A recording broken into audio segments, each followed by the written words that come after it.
Hey, welcome everybody. Hey, that worked out really well with the music. Holy cow. I found some new DCMA free music. This playlist I found is called Lo-Fi Tavern, Chill Medieval Lo-Fi Beats by Chilled Cat Music. So we'll see if I get copyright stricken for this one. But welcome everybody. It's a beautiful Saturday afternoon. Technically it is afternoon because it is 12:11. As you can see the time up there. I don't know where my hands are. But thank you all for stopping by and hanging out with me today. I really appreciate it. We're going to be building a D&D character today. It's going to be super fun. I'm really excited for it. But first, I need to... hey, Sama, thank you so much for subscribing on Twitch. I really appreciate it. Yeah, 2024 rules because where is it? The Obojima just sent everybody that kicked back the Kickstarter a 2024 version of the book in PDF. So I wanted to make a character with the 2024 rules, and if we have time I could make one with the 2014 rules because I also have, hey Destiny, what's going on? Sup, what's good? I could make one there as well in the 2014 rules too if we have time. I also have that book. I have the physical book for the 2014, and I also have the PDFs for the 2024 and the 2014.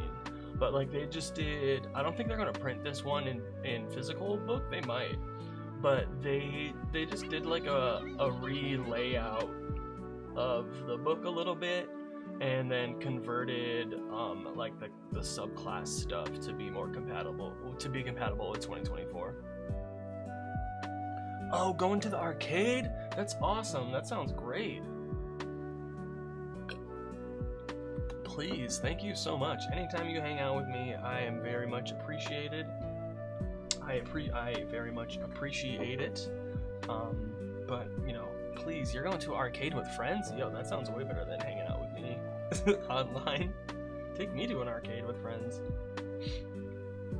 But yeah, so they relayed out a bunch of this stuff, so like it looks so good on this full spread. Like it's so cool. I think they did a good job of this. Looks good. It's good. Love the arcade. Reminds me of my 90s teen years. Yeah. Feel it. I was a little younger in the 90s, but yeah, I did go to arcades. There was an Aladdin's Castle nearby. But first I need to bring in a couple other streams. I didn't start the I need to start the vertical streams now. So give me a second. Oh boy, there we go. Let's do that one. No. Pop out. Test V. Alright, does this work? It did. Alright, so that one's live, this one's live, that one's live. Now, alright, the last one. Let's see if this...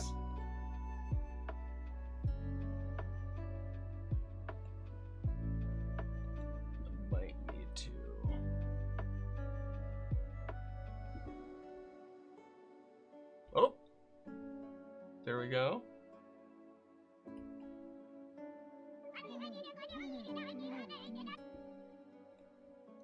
Been on record for a while, mod that I am. First time I've been around for a stream, but I'll probably be lurking on mute.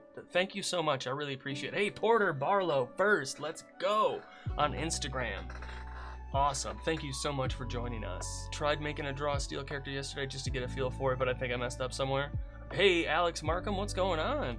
How are we all doing today? This is beautiful. Thank you all for stopping by, hanging out over on Instagram. Today, we're going to be building a couple D&D characters for this amazing setting called Obojima. I know it's a little for Obojima. It's like super cool, really Zelda and Studio Ghibli inspired. So thank you all for stopping by, hanging out. where yeah, it's gonna be a good time. It's gonna be a good time.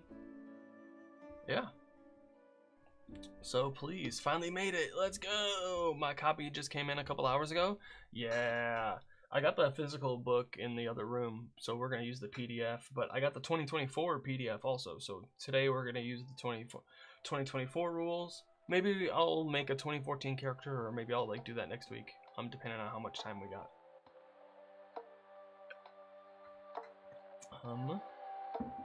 Yeah, please let me know if the volume is like too loud, too quiet on anything.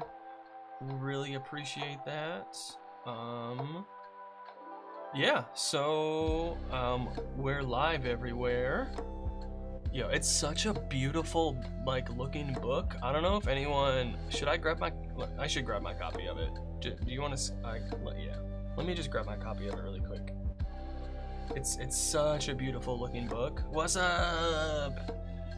Hello everybody. Thank you for stopping by. Yeah, I'll be right back in like 10 seconds. I'm gonna grab my physical copy.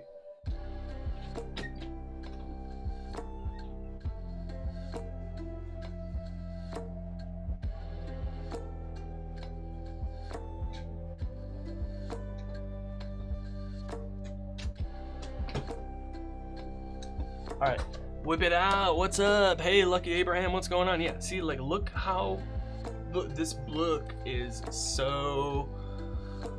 Who up whipping it? Whip it. It's just such a beautiful book. Like, let me see.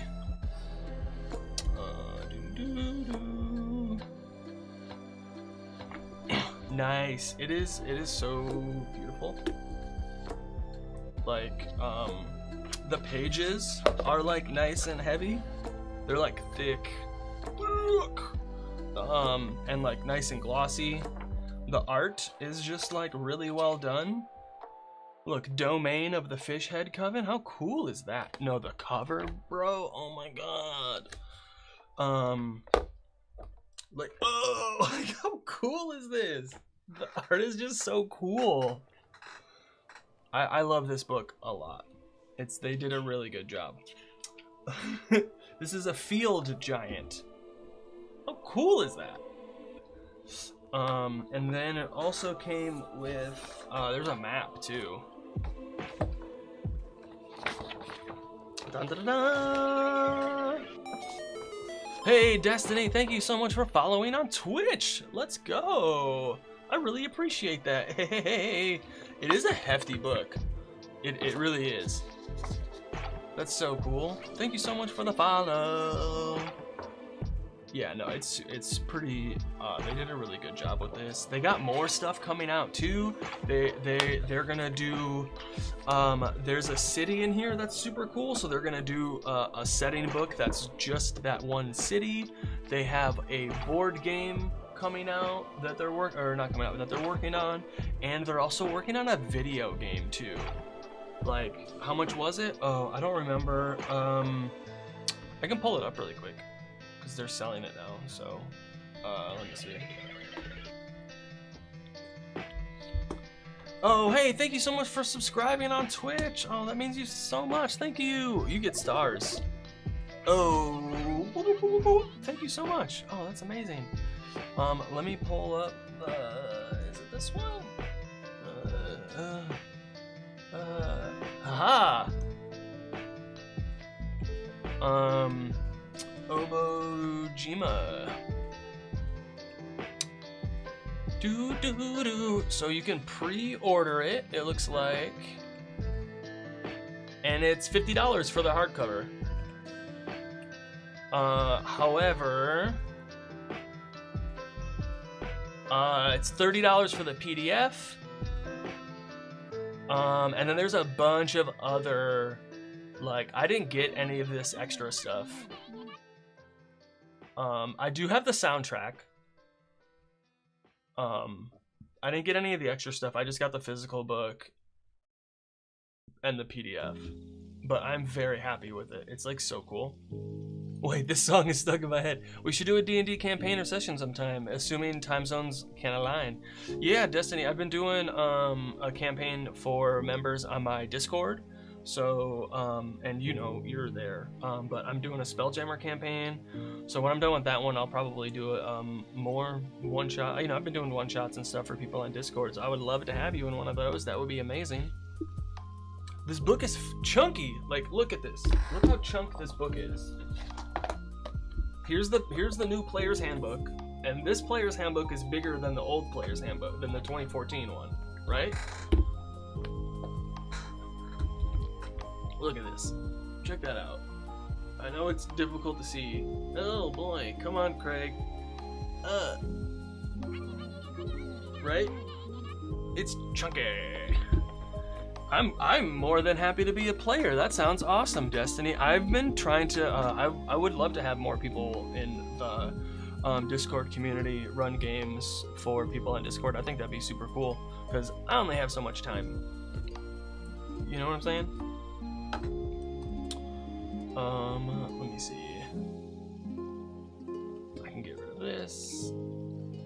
I can. Oh yeah, I have some cool stuff over on my Ko-Fi shop. Ko-Fi? I don't know, my coffee shop. Free downloads, 300 character warm-up questions is very popular. We're almost at 1,000 as you can see. But yeah, there's like a bunch of stuff to help out Dungeon Masters.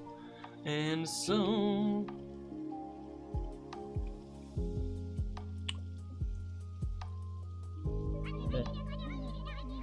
take a drink. There we go.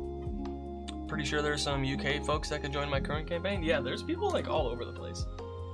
It's pretty cool. We got people everywhere.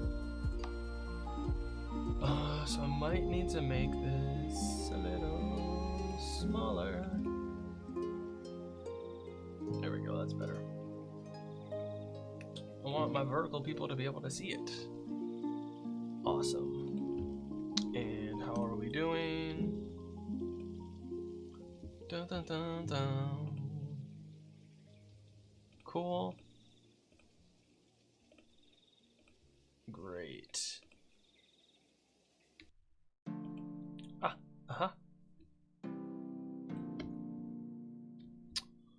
need to set these aside now. So this book is just so like, there's so many cool things going on.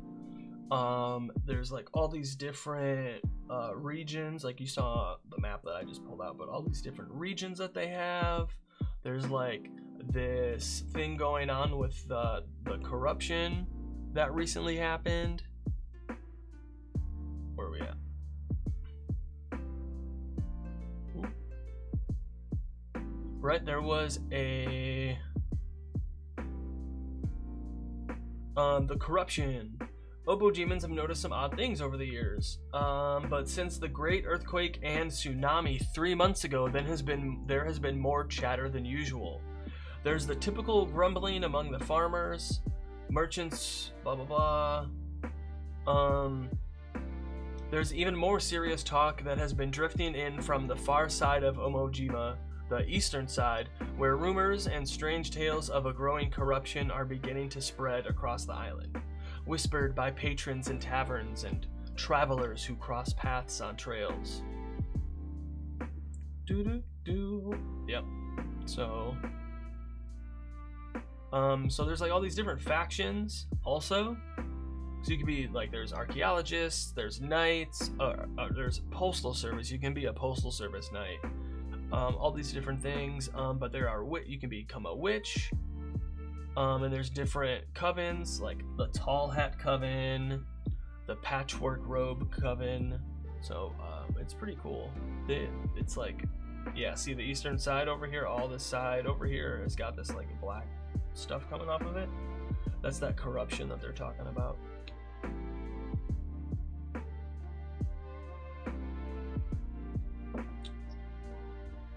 So, you know, could be fun. The Shallows. Yeah, how cool is this? And so it's like a mix of like 80s like technology and like Studio Ghibli and Zelda.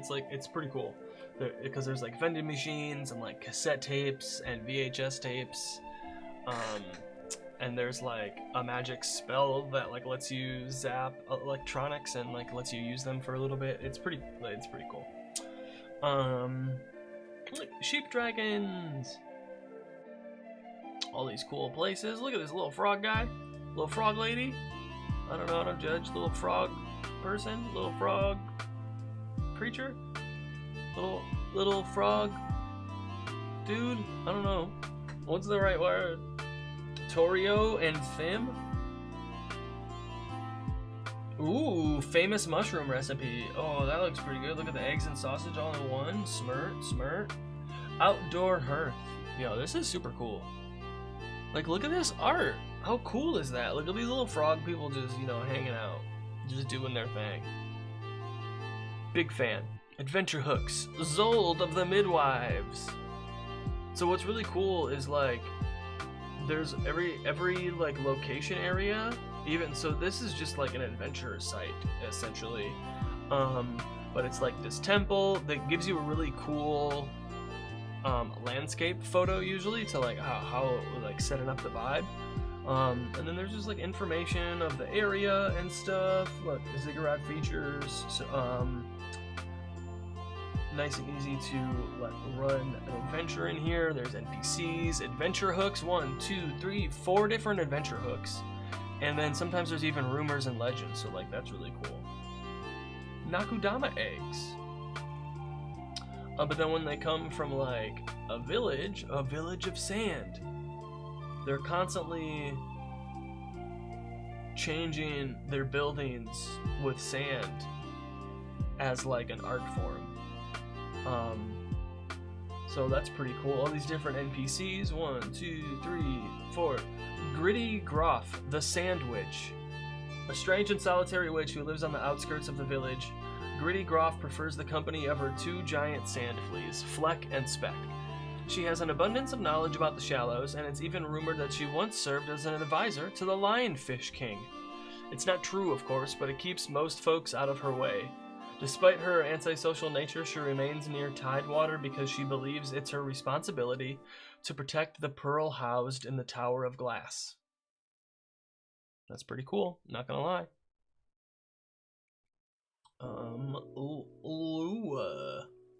Yadamon here, yeah, the first age city, yeah. So this is the place they're gonna make a whole book and board game about this place because it does look really cool.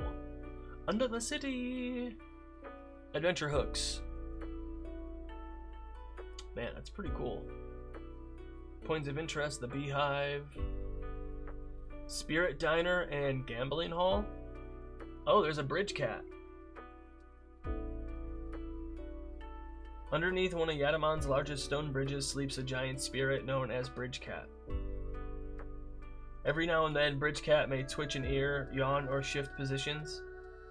Sometimes when it yawns, it disappears into the spirit realm, or when it exhales, it momentarily becomes transparent. Little kids can often be found playing on Bridge Cat, and the residents of Yadamon come to rub its belly for good luck and leave offerings and gifts for the spirit. Oh, Happy Joy Cake Bakery. Gojo's Ramen Bucket. Oh wait, what? Himitsu's Arcane Izakaya? That sounds really cool.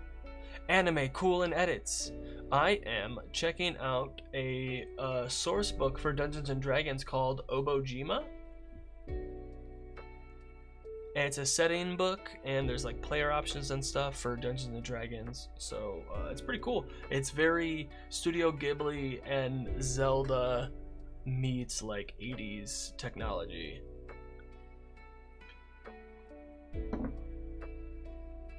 It's pretty cool. Yeah.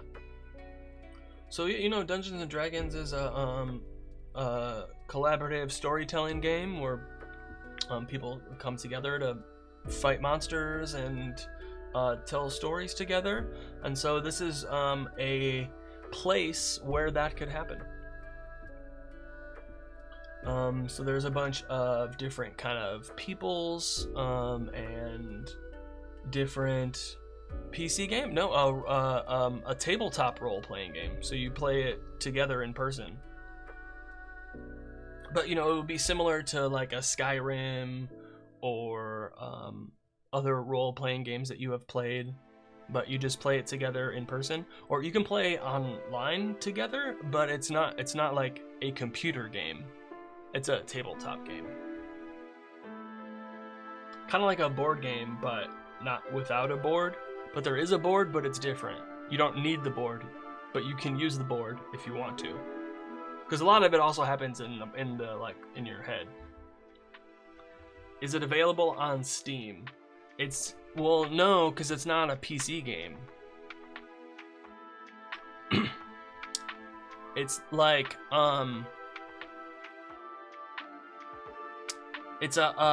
so what happens with Dungeons and Dragons is you have a group of people called that are the players, and they play characters in a world, and you have another person called the Dungeon Master, and they are together in person around a table.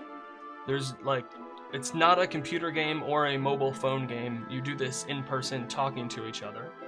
And so the players have characters with abilities and magical powers, and the Dungeon Master presents situations in the world, and the characters describe what they want to do.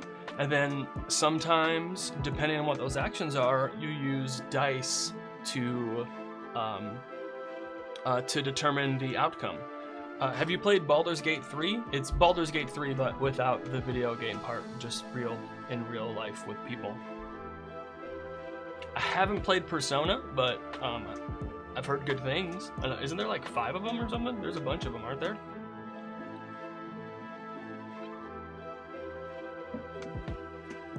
Hey, please let me know if the music's too loud, or if my voice is too loud, or if either of them are too quiet.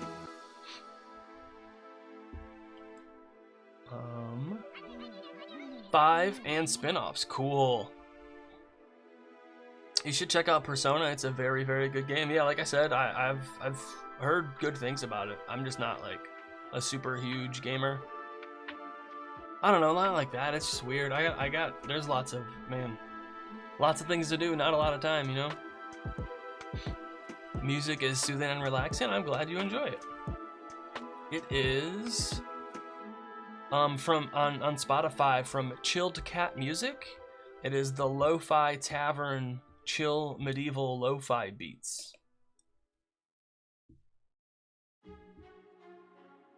In the middle of the session, just wanted to stop by.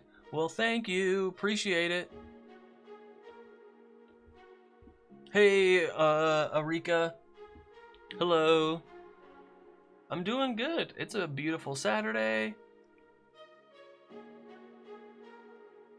Looking through this awesome Obojima book. Yo, Jumaga's Roost. Hey, Sunman Moon fan, what's going on? So good to have you. Hey, everybody. Moon fan, what's going on? Hello.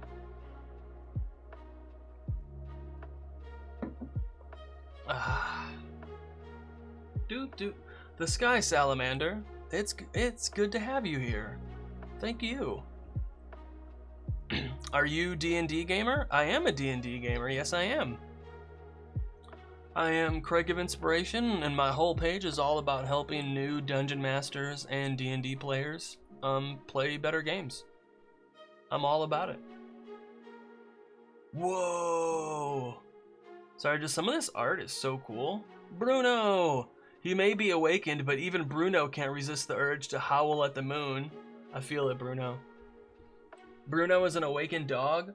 Bruno is the playful and loyal companion of the wizard brewmaster at the Wicked Wizard Tavern. In addition to having an amazing palate for ale, Bruno also has a general understanding of distilling alcohol and basic magical enchantments. This knowledge, of course, came through close observation of his master. Oh my god, that's hilarious. Thumb. Are you a D&D gamer, Arika? Alright, I need to find You're a D&D game character artist. That's cool.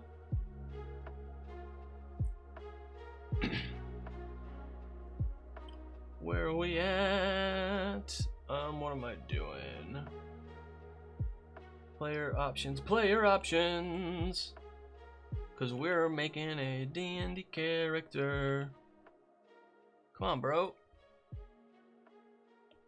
Oh man. Sick. Hey. Hey, Maneski, Manas? 160. Do you think you can help new DMs? Because I think they would appreciate it. I'm trying. I think so. I've helped some people. That's why I have all those free downloads. Yeah, hey, thank you, Arika. I don't need any character art right now. I really appreciate that, but I don't need anything right now.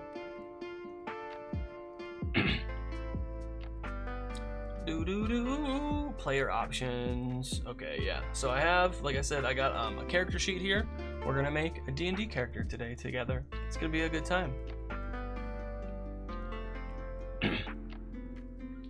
Yeah. You know, I've been doing a lot of stuff. I'm trying my best to help people. You know, I can only do so much with so little time. I can only I can't force people to watch my videos. I can't force people to ask questions. I can't force people to take my advice. But I try. You know, I post quite often.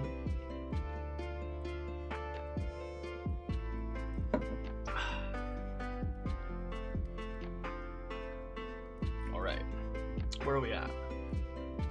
Should we do one of these ancestries? What kind of character you think about making? Yeah, see, that's what I wanted to ask you guys. But hey, no, but Moonfan, here's the thing. I'm getting close to 100,000 followers.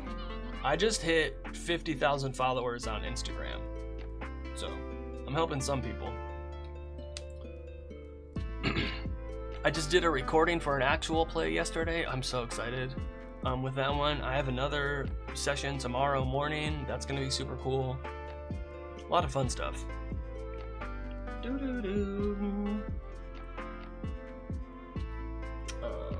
Like I got a great, my blog is full of amazing, like, blog posts about D&D that's like so helpful for new dungeon masters. I should promote that a little bit more, but it's tough. Okay, why did you, oh, so these are the Dara. That's too much. Elf. Bum bum bum bum bum bum bum.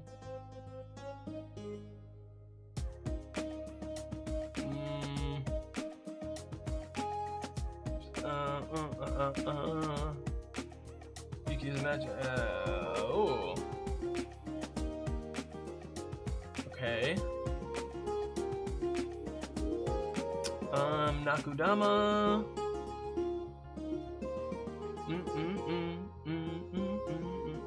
Oh, we're being a Nakudama. Come on. Come on. We're gonna be a Nakudama. Of course. This is what we're gonna be. Obviously. Dun dun dun. I'm sorry, I'm like really feeling this music. I don't know if anyone else is. Bum, ba, dum, dum.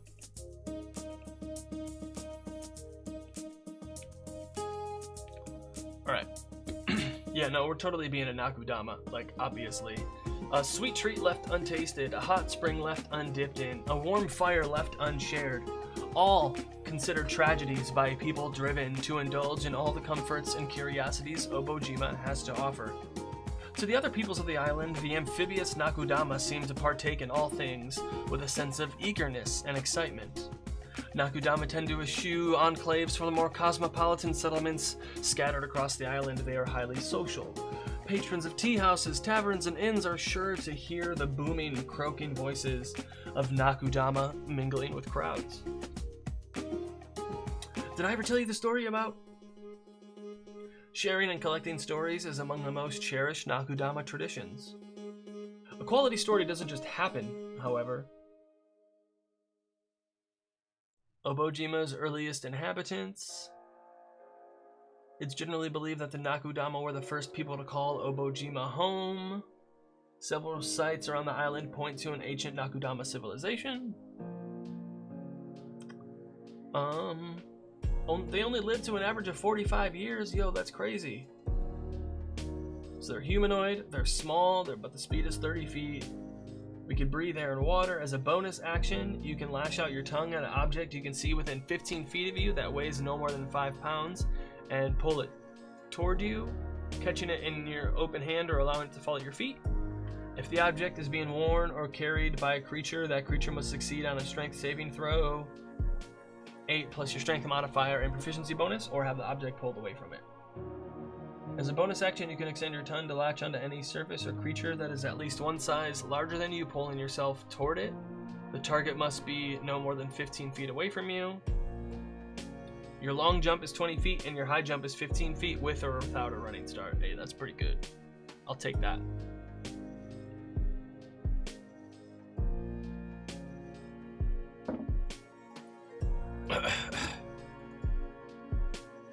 Bum, bum, dum, dum. Come on. Do, do, do, do, do. Okay, so we're gonna be a Nakudama. Species Nakudama. Do we get names anywhere? Size is small. Speed is 30.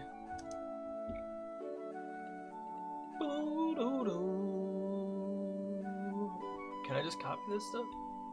Can I just copy it? Nope. Hey!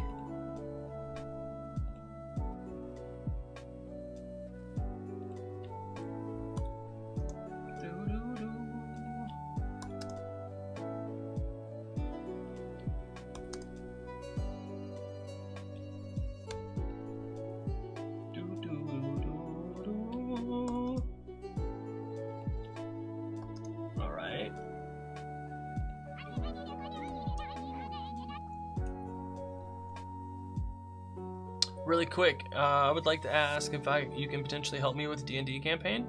If not, it's fine. Yeah, ask away. That's every Saturday when I'm streaming. This is the place to ask D&D questions. You can also ask on my Discord. You can also check out. I put out. I'm gonna do this more often. I'm gonna start putting out a weekly video asking for people to ask questions. And the community can help answer. But yeah, this is the place. I'm here to help. We're here to help. Everyone else that's watching might help answer as well.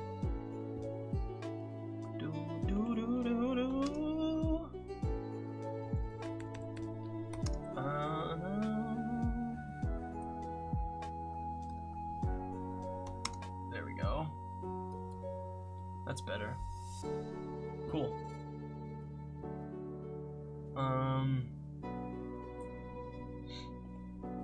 That's great. Anything else? So that's all of that. Oh, Common and Naku Naku languages. Naku Naku. Hey, stay hydrated, y'all. Please.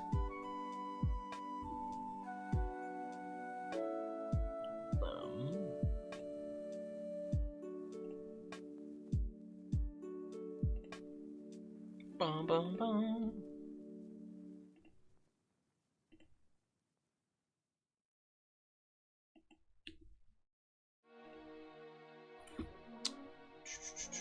All right, what's next? Okay, so what class do we want? Because here's all the subclasses that they have. Pyramid melon? Oh my god, it looks like a pineapple. So this is a barbarian subclass called Belly Brewer. These barbarians are masters of brewing potions on the fly, directly in their guts. So you can, when you enter Rage, you focus your energy to harness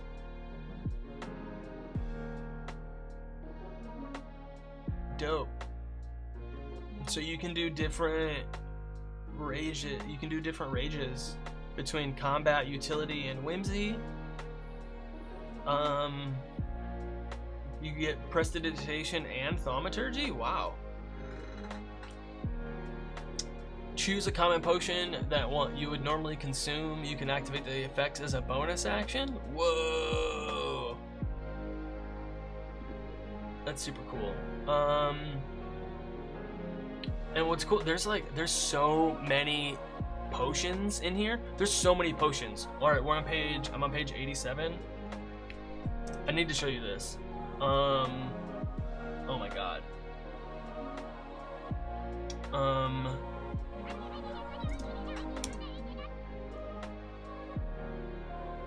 Like, check out, oh my god, here's the spells. So there's ingredients. Come on, load, buddy. I believe in you.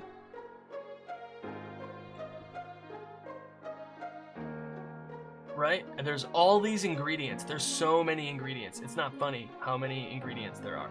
And then there's potions. Each potion has there's like, oh my god. There's so many potions. I don't know how to describe how many potions there are, but there are so many. There's like 150, there's 180. There's a lot of potions, and each one has art. Like, how cool is this? So that's what they're saying, is when you can make a potion in your belly, this is what they're talking about. Yeah, it's super cool. Like, that's the reason why this book is so big. When you saw me, I don't know if you saw me show the book, but that's the reason why it's so big, is because of all this art. It's so cool. What I did actually was, if you see, so there's 3 different potions. There's combat, utility, and whimsy. And then there is common, uncommon, and rare, right? So what I did was I gave my utility, uncommon, right? I gave whimsical, yeah. So my players bought some unlabeled potions, just random potions. So what I did is I have a D3, so the D3 was to choose between combat, utility, and whimsical, and then each one common so I did common tier for each one, so they weren't too strong. But there's 30 common potions for each one of those. So just what I did was I have a D30 also from DCC, Dungeon Crawl Classics. So I had him roll a D3 and a D30, and that's how we found some random potions, and it was pretty fun last session when we did that. I really enjoyed that. Some of these are super cool.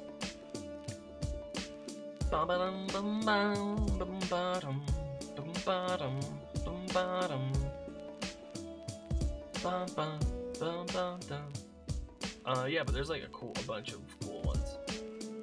Combat potions. Like, we got, what did we find? Where was it?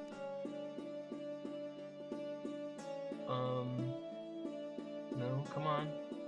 Lightning breath. It wasn't lightning breath. Thunder belch. It was thunder belch. You drink it, and then in 1d4 rounds, you burp, and it essentially you cast the thunder waves spell. Thunder wave? Thunder clap? Thunder wave? One of those spells. That's essentially what it does. It's great. 10-foot emanation from you, 3d8 damage. Yeah, it's one of those. But yeah, it's pretty cool. Like, I really like these a lot. Okay, where were we? Like, all these magic items? Not all of them, but a bunch of them have art also. Right? Wait, do all of them have art? Look, a Kanseiko bat. This baseball bat uses the statistics of a +1 Warhammer. If an enemy misses you with a ranged spell attack while wielding this bat, you can take a reaction to redirect the attack towards another creature you can see within 30 feet of you, using this weapon's attack bonus for the new attack roll. Once used, this property can't be used until the next dawn. That is so freaking cool. Ah, yes! Oh, that's sick. I want this. Every campaign should have this bat. You're welcome. Okay, Moonfan says, I'm making a sci-fi campaign with a few different planets and my family as the players. So far, I have a jungle planet and a crashed spaceship. My mom is a mushroom folk barbarian who is a war chief of a small village. I would, if you're having trouble with coming up with locations, ask the players. Ask your family if they have any ideas. Try and connect them to their characters. But I'm sorry if that's not the question. I was just anticipating that.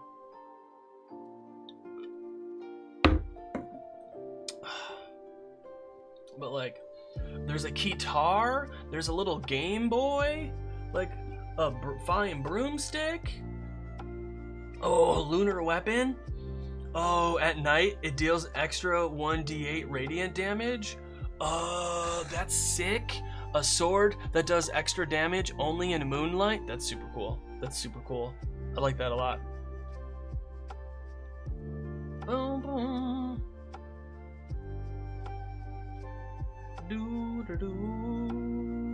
Punch card.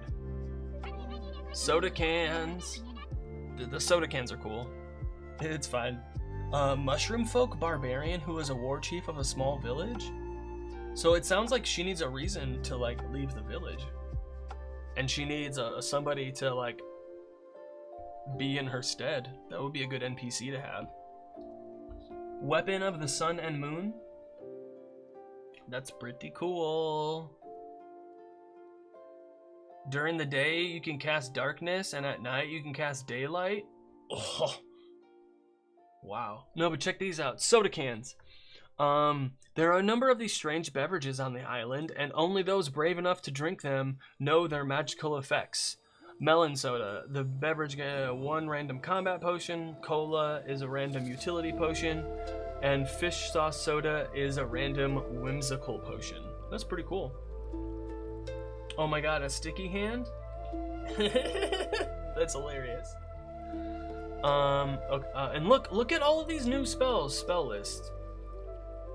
How many new spells are there? Look at this. 1, 2, 3, 4, 5, 6, 7, 8, 9, 10, 11, 12, 13, 14, 15, 16, 17, 18, 19, 20, 21, 22, 23, 24, 25, 26, 27, 28, 29, 30, 31, 32, 33, 34, 35, 36, 37, 38, 39, 40, 41, 42, 43, 44, 45, 46, 47, 48, 49, 50 new spells. Holy cow. The moonlit sword would be sick combo for 2 different PCs to wield. Yeah, it would. It would be pretty cool. Okay, where were we? So we had we have the barbarian subclass of the belly brewer, which there is the bard subclass of the College of Masks. So through these masks, bards can mimic others and even take on attributes of the personas their masks depict.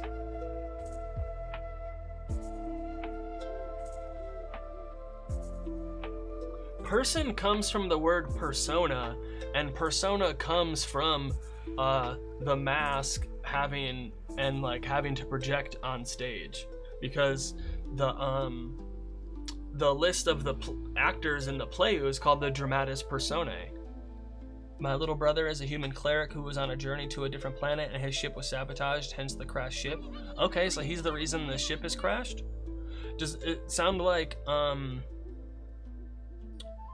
maybe the first like few levels, 4 or 5 levels, are getting that ship fixed to leave?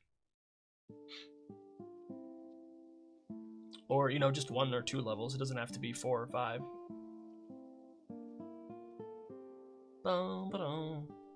Sounds cool. I like where this is going so far. Let's see. So, tradition of performance. You gain the ability to weave arcane boons, masks. You can craft 2 masks of your choice. You gain a new one at 7, 11, and 15. While wearing a mask, you gain the abilities granted by it. You can don or swap masks as a utilize action or a bonus action. If it requires a saving throw, it's your bard spell save DC. Level 3 copycat. As a magic action, you can use a bardic inspiration to cast Alter Self. No concentration. Blah blah blah blah blah blah. Dope. Many mask performances. Give it. All right, masks. Level 3. Oh my god. A fish mask. You gain a swim speed equal to your speed. And you have water bullet and whelm weapon. Prepared fox. You can move through enemy space. As a not difficult terrain. Protagonist. When you roll initiative, you gain temporary hit points equal to half your bard level. You can take a bonus action to mark a creature as an antagonist. Sea urchin, spirit, stone. Oh wow, they got all of them on this one. See, I don't even know. Is this like? Oh no, I meant to type that he was a prince on a different planet whose ship was sabotaged. Ooh.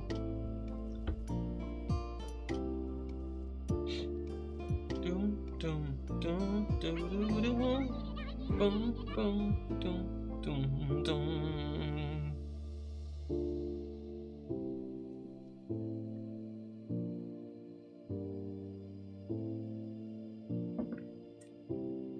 Is he a cleric and a prince?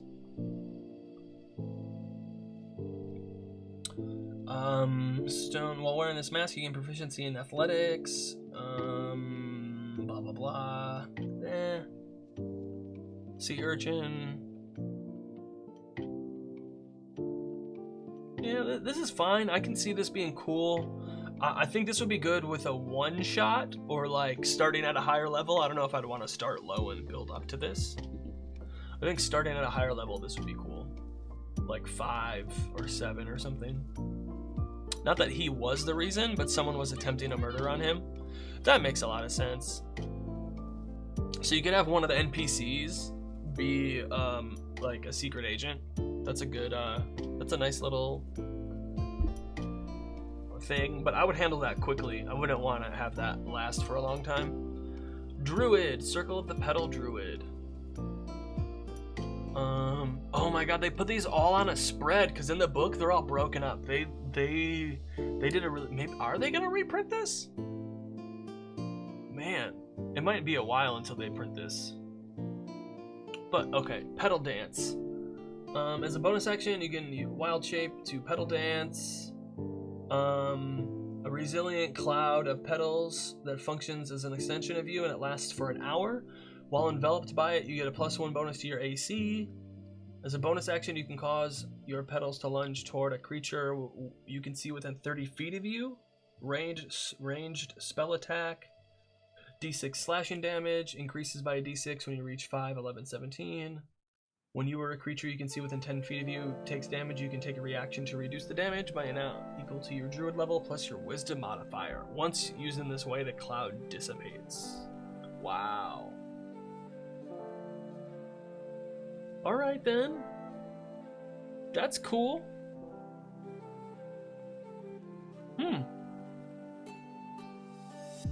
You gain, as a magic action, get summon the spirit that takes the appearance of an animal of your choice. Spirit appears, blah blah blah. Spirit of Obojima, blah blah blah. A wall of petals, cool. Winds of revival. Alright. Hey everybody, we got ads over on Twitch starting in a few minutes, so I'm gonna take a quick break while those happen, in like 5 minutes, okay? Thank you all for stopping by and hanging out. Yeah, this is okay. This sounds really cool, the pedal dance, but, oh no, like I said, yeah, he is both cleric and a prince, that's pretty cool.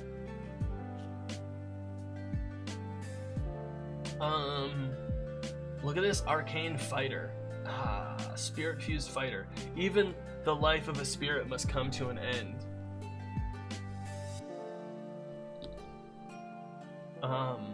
Arcane quirk. So you get an arcane quirk, blah blah blah. Whenever you make an attack roll with a weapon or an unarmed strike, a radio or cassette player on your person plays a snippet of a song. Oh my god, they didn't put all of the... They missed a couple of, What song is this? Oh, this is... Oh my god, this is a lo-fi version of Watermelon Sugar?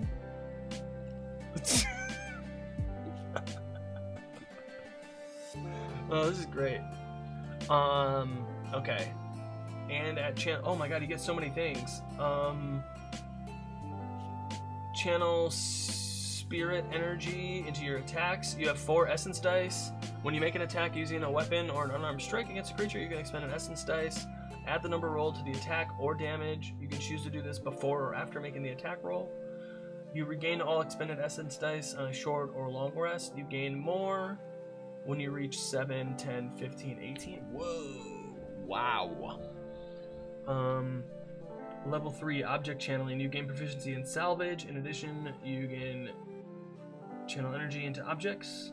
You learn 1 channeling option of your choice from the channeling options.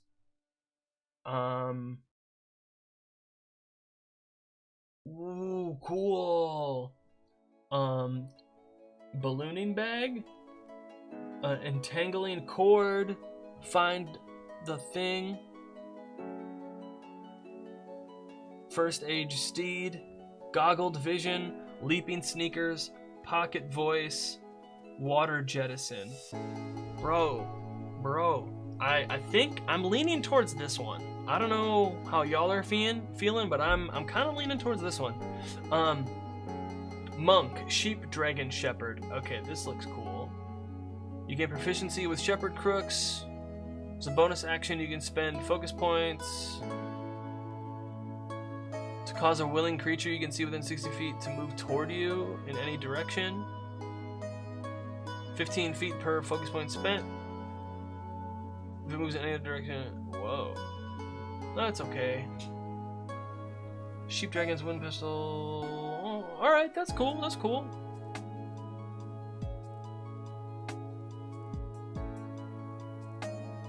Okay. That's alright. Oath of the River. Paladin, Oath of the River.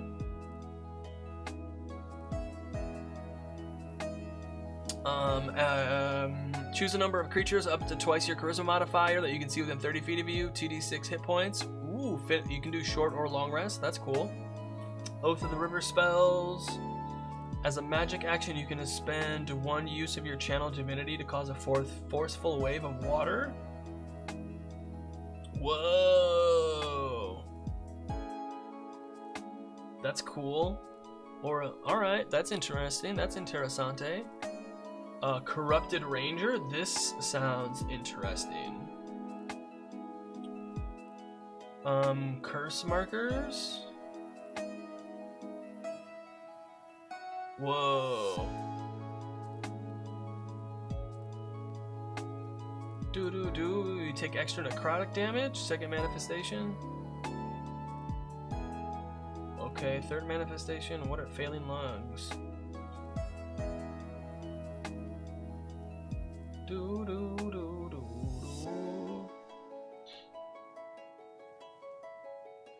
Yo, this is crazy. I don't know if I'd want to do this. This would be good for an NPC though.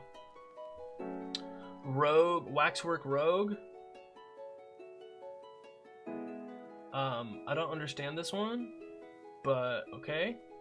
Oh, do you just blow stuff up?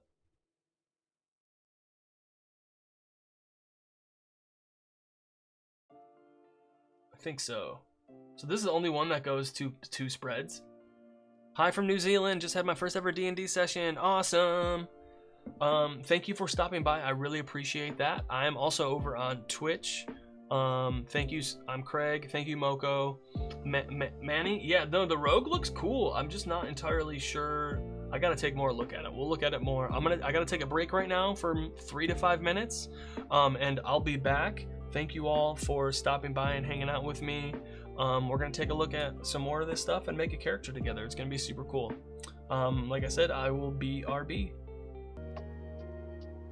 And we're back, everybody. How's it going? Looks like Moko had a first D&D session. That's so cool. R.I.P. Goblin.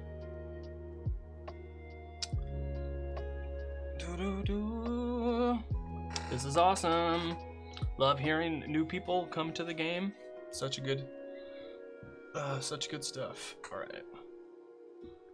Thank you everybody for stopping by and hanging out. Really appreciate it. Y'all are amazing.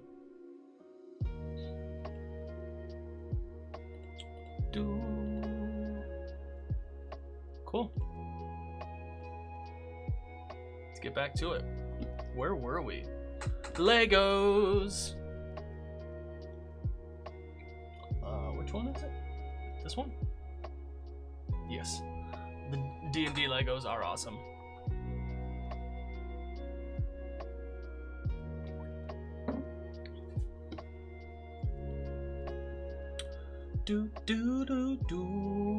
Okay, so here's the waxwork. Where am I? There we go. The waxwork rogue. Essentially, it looks like you could waxwork rogues. Oh my god, say that 5 times fast. Learn unique enchantments that allow them to craft magical candles with diverse effects, from healing allies and detecting spirits to conjuring flammable wax barriers or wielding a whip of pure flame. Okay, that sounds cooler. Blooming light. So there's a bunch of, there are prerequisites for some of them. You can ignite a candle. You can't. Oh, you're hidden from divination magic. That's cool. Can't be scryed on. See the glue wax.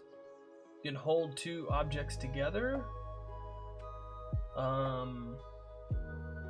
You can spend 3 wick points to delay the enchantment by around a minute or 10 minutes. That's cool. A wick whip? Yeah, let's see. Let's read this. A wick whip. Yep, that's exactly what it says. You're correct. As a bonus action, you could spend 3 wick points to ignite a 10-foot length of candle wick that has soaked in the stomach acid of a dragon frog. The flames burn at an intense heat that warps the air around them, shedding bright light in a 15-foot radius and dim light for an additional 15 feet. The candlewick burns for 1 minute, during which you can use it as a melee weapon you're proficient with. It deals 3d4 fire damage on a hit. Add your ability modifier to the damage roll as normal, and it has the finesse, light, and reach properties. That's pretty cool. The art in this whole book is amazing. It's a shame they don't live very long considering how cute they are. Oh my god. As a magic action, you can spend 2 wick points to temporarily pull and trap a minor spirit within a candle, creating a waxling. You cast the Find Familiar spell with the following changes. Cool, so that's super cool. And then the thing though too is the game, this Obojima is also available on, they have it on D&D Beyond, and they also have it on Alchemy VTT as well. And as PDF. So, what book is this? This is Obojima from 1985 Games. Really good stuff. They do a good job. So it's a Ghibli, Studio Ghibli, Legend of Zelda, and like the 80s. All combined into one thing, into this thing. It's really cool. Yeah. So that's that rogue. I'm like I said, I'm still leaning towards the the fighter. So this is an Oni sorcerer. So essentially, as you grow in power, so does the spirit within you. The spirit desperately wishes to bubble to the surface, and it does so when you're at your weakest. You gain the traits of the Oni, which manifest as you expend sorcery points. Each Oni has a physical manifestation and an arcane effect, which lasts until you finish a long rest or otherwise lose the trait. Ooh. Hey, thanks, Manny. Appreciate you stopping by and hanging out. Take care. See you next time. Every Saturday, I'm streaming on Twitch, YouTube, Instagram. Please stop on by and hang out. I got a lovely Discord. Yeah. Appreciate you. Come on, man. Yeah, bro. Come on. Man, I just need this fucking... Alright. So yeah, that's interesting. So sorcery points missing. 0 through 1 is the eyes.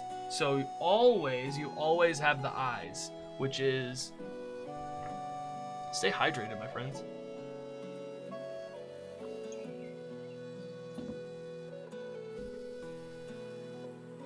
Your eyes shimmer with an almost mesmerizing quality.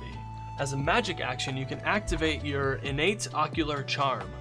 For 1 minute, you have advantage on all charisma checks directed at one creature of your choice that isn't hostile towards you, provided it can see your eyes. When the effect ends, the creature must make a wisdom saving throw against your sorcerer spell save DC. On a success, the target realizes that you used a magic to influence its mood and becomes hostile toward you. A creature prone to violence might attack you. Another creature might seek retribution in a different way. Cool. Horns. 2 through 4 is horns. When you cast a cantrip that requires you to make a melee or ranged spell attack, you can instead make a melee spell attack using your horns, channeling the spell through them. When you hit a creature with a cantrip cast this way, the target takes an extra 1d6 piercing damage. When a creature provokes an opportunity action, you can take a reaction to cast a cantrip using your horns.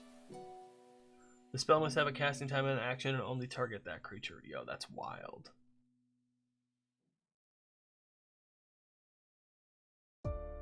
Okay.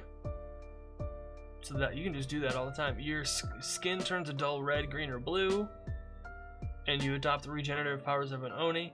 Whenever you cast a spell of level 1 or higher, you regain a number of hit points equal to the spell's level plus your con modifier. Wow. With every tongue, when you can... Oh.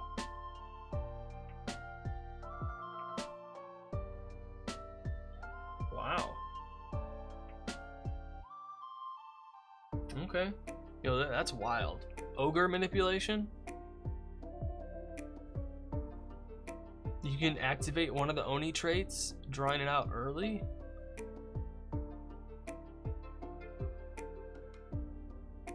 Okay.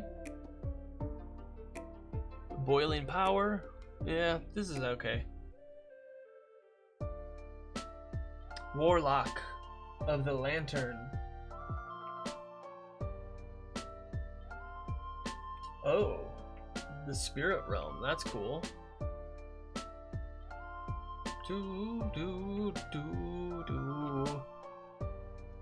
The essence of your spirit patron is channeled into a lantern. You can use the lantern as a spellcasting focus for your warlock spells. As a bonus action, you can activate it where it sheds light. Lasts for a minute. Whenever you see a creature in your lantern's bright light, make a saving throw. You can take a reaction to grant that creature a bonus to the roll equal to your charisma modifier. Whenever a creature in your lantern's dim light fails a saving throw, it takes radiant damage equal to half your warlock level. Okay. You can't do so again until you finish a short or long rest. Alright. Revealing light. Invisible creatures and objects are visible while they're in bright light. Okay.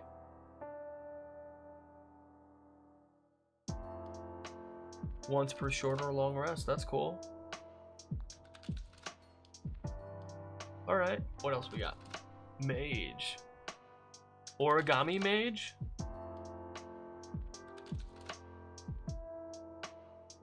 As a bonus action, you can make an origami construct.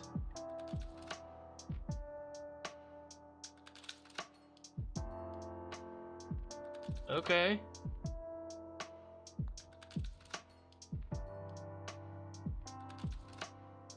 Whoa, and you can bind them to other people? This looks cool.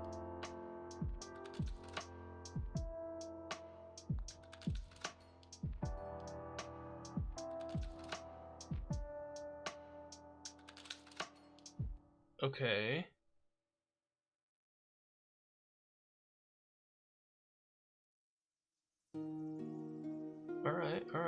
Yo, that's so cool.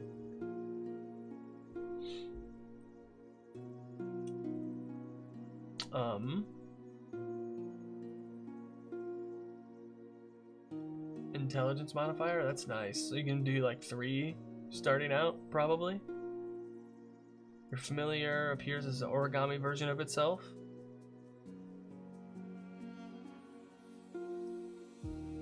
Oh.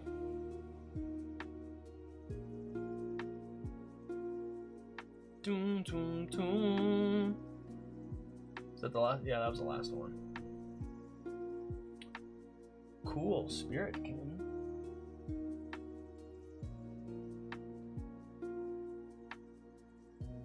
Doom, doom, mechanic.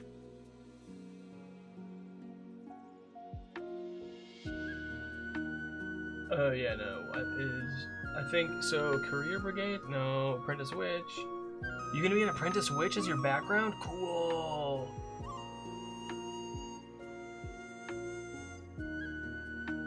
So like, it'd be so cool, like an all witch, campaign. That'd be sweet. Or like an all witch apprentices. Did I miss what class you picked? I want to do fighter because check this out. Look at that. The fighter just sounds cool. You can you get essence dice when you make an attack using a weapon or unarmed strike. You can expend a die and add it to your attack roll or damage. And then yeah, it's pretty cool. And then you can channel. There's object channeling. So you can get one of these objects here. That's gonna be I think that's gonna be my hardest part. Picking what cool object I want.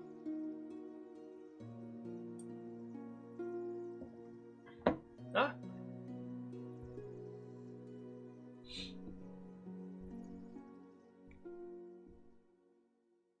Boo-doo-doo. Okay. Alright, this is wild. Even the life of a spirit must come to an end. Those who take on the moniker of a spirit-fused fighter do not normally do so by choice, but rather by circumstance. To become a spirit-fused fighter, you must first become the vessel of a dying spirit, a process that can't be sought after willingly, as no one truly understands how or why this occurs.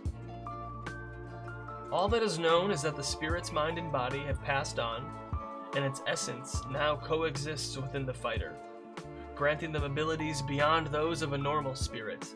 Those who harness this power can channel its latent energy into objects, which produce a magical quirk or powerful attacks.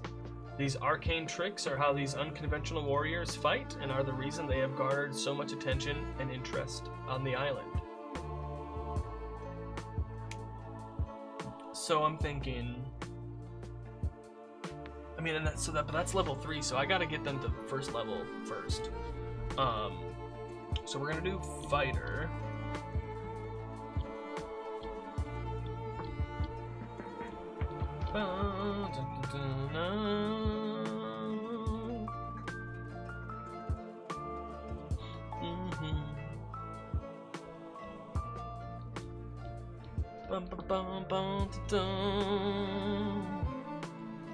Alright, so making a character, yay!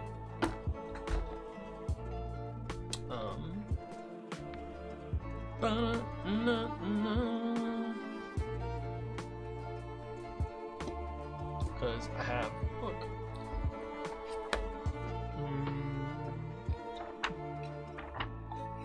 What do I do? Making a character, making a character.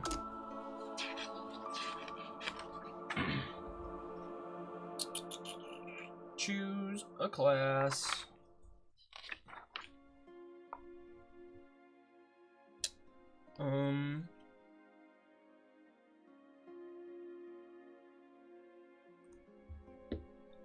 Starting, we're at level, where are we? We're at level 1. And then I have to note my trainings. So that's page 36. Monk. I mean fighter. Fighter, fighter, fighter, where are you? That's cleric, druid. Come on, fighter, there we go. So many things.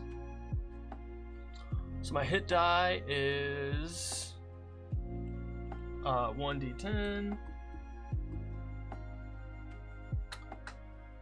Saving throw proficiencies, strength, and constitution.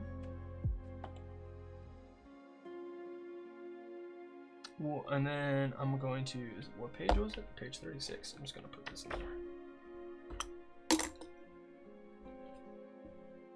I'm just going to write down my weapon proficiencies. Simple and martial weapons. All weapons. And then it's just all armor and shields.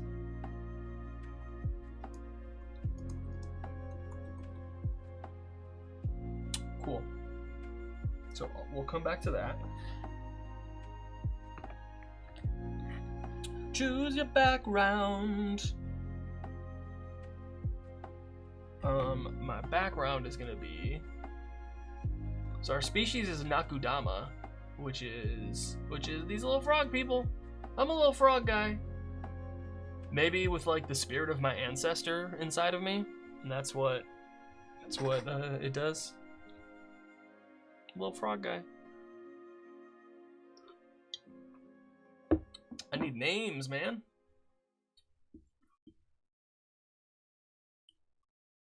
Nakudama names. Ancestries.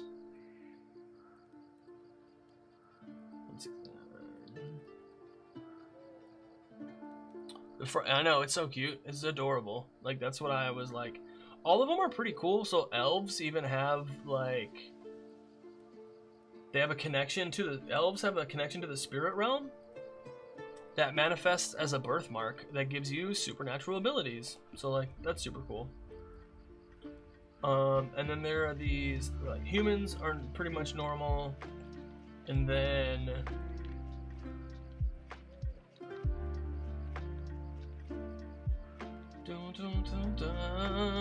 the Dara are these Dragon Ball Z looking people. I mean, not Dragon Ball. These like totally give me Dragon Ball vibes, like for sure. And like, so that's cool. That just seemed like a lot of stuff. The elves have a birthmark, and then all the other ancestries here too. And so the ones that these ones that they give you here, the humans, the Dara, the elves, the Nakudama are like the main species of this island, and so they have these other stipulations. If you want to do other ancestries, they're like, okay, how do you like fit that in with using those like mechanics and stats for that. For like half orcs or an orc, you're the first green Dara, so you are the first. You're a Dara, you're the first green one, but you get those orc qualities, you know?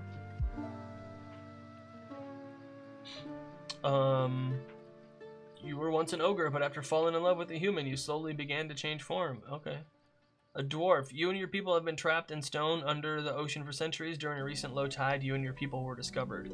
That's kind of cool. So there's like lots of different ways you can like incorporate other stuff in here. But what are we doing now? I'm choosing a background. That's what it is. And I think we were gonna do, so there's mechanic, spirit kin, equipment.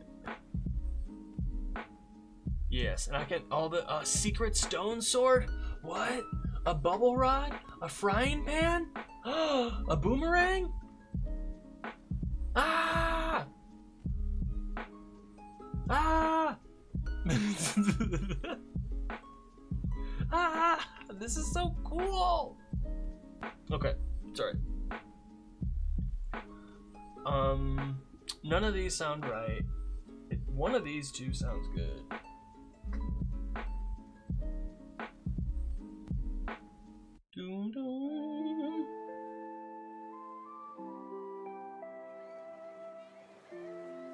I don't know, I'm kind of leaning towards Spiritkin.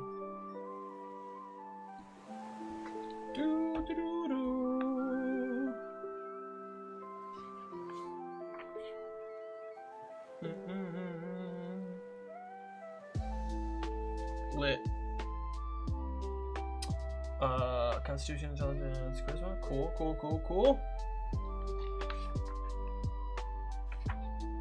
Okay, so now choosing a background is we're doing Spiritkin. No, background.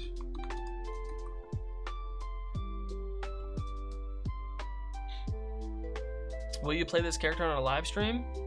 Yeah, no, I mean, I would love to also. I think that would be super fun, but not yet. Maybe I could do like a solo adventure or something on stream one day. That would be kind of cool. I do have other solo TTRPGs lying around that I could do. I think that would be fun.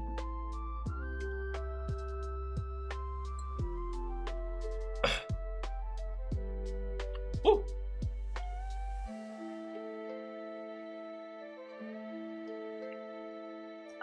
There we go.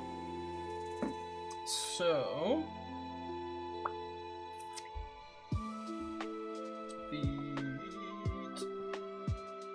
my feat is lucky. Wow. And then skill proficiencies, mechanics, and persuasion. Where's persuasion? Wait, what? Alright then.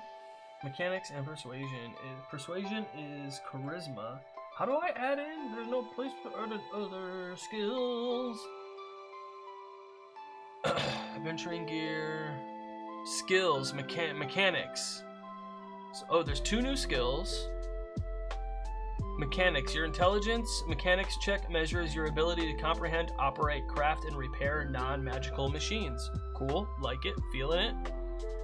Salvage, the GM might ask you to make an intelligence salvage check to search for, disassemble, or otherwise recall information about mechanical parts that are useful for magical and non-magical machines or potions. So this is like, mechanics is operating, salvage is picking parts. New condition, pacify. Pacified creature can't attack, cast a spell that affects an enemy, or deal damage to another creature. That's cool. And there's a bunch of magic items.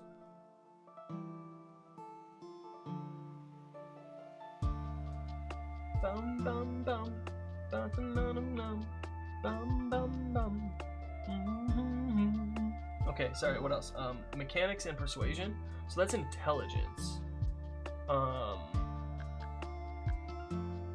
Class features, feats, species trait. Oh, class is fighter. Where should I put this? I'm gonna put it here. What was it again? It was mechanics proficiency.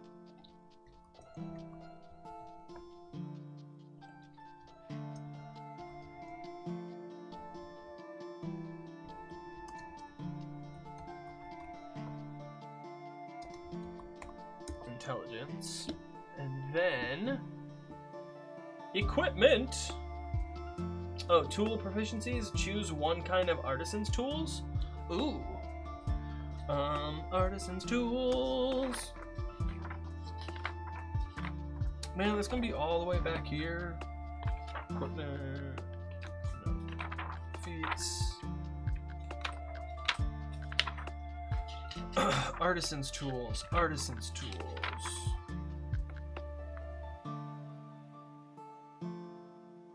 Are there other tools? Equipment. Shield mechanics. Ooh, cool. When a creature wearing a shield is hit by an attack, you can use your reaction to redirect the damage to the shield.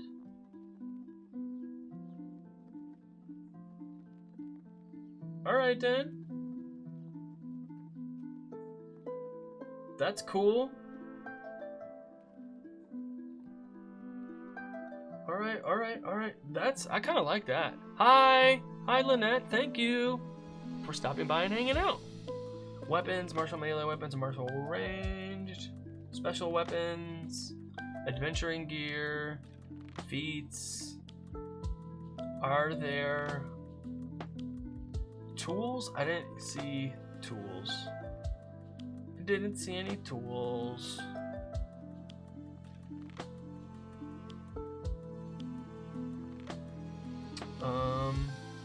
Okay, cool. So, what kind of tools do you think? Leather, wood carver, masons, painter's supplies, potter's tools, smith's tools? Tinker's tools?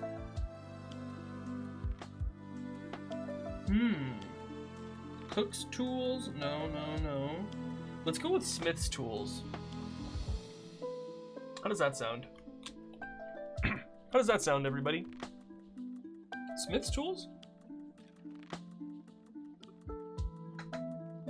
Because I can craft any melee weapon, medium armor, heavy armor, and then a bunch of other random stuff. Tinker's tools? Ooh, Tinker's tools? Dang. Smith's tools or Tinker's tools? That's such a... Oof. Should I just roll for it? Anybody have an opinion? Hey, Crispy, thank you so much for the follow. That's amazing. I appreciate you. Let's go. It's been a good Saturday so far. Dun, dun, dun, dun, dun, dun, dun.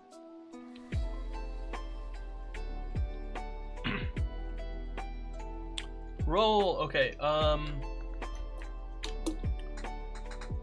Smith's tools is odds. Right? Smith's tools is odds. Hey, Crispy, the stream has been pretty good so far. Smith's tools is odds, and Tinker's tools is evens. It's even, so it's Tinker's tools, baby! Tinker's tools, let's go. Come on. So with Tinker's tools, I can, as an action, assemble a tiny item composed of scrap, which falls apart in 1 minute. Craft is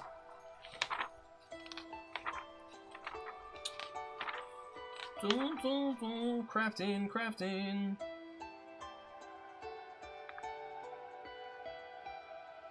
It takes, determine how many days, divide its purchase by 10. Cool. So like, how long would it take to make a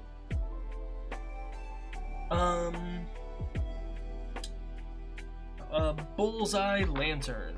How long would it take to make a bullseye lantern? Let's see. A bullseye lantern costs 10 gold. 10 divided by 10 is 1, so it would take 1 day.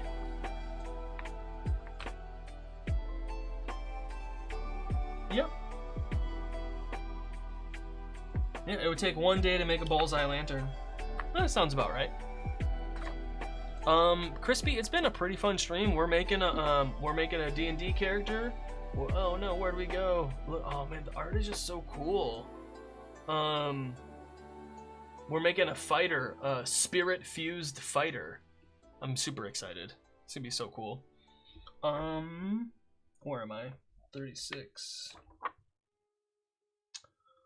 So we did proficiencies. we're doing starting equipment is oopsies. Come on.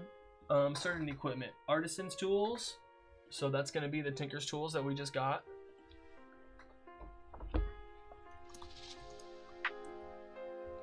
I really like this new character sheet. Bedroll, 10 candles. Nice, that's cool. Like the game, you just get a copy of the 10 candles ttrpg. 2 common ingredients. Whoa.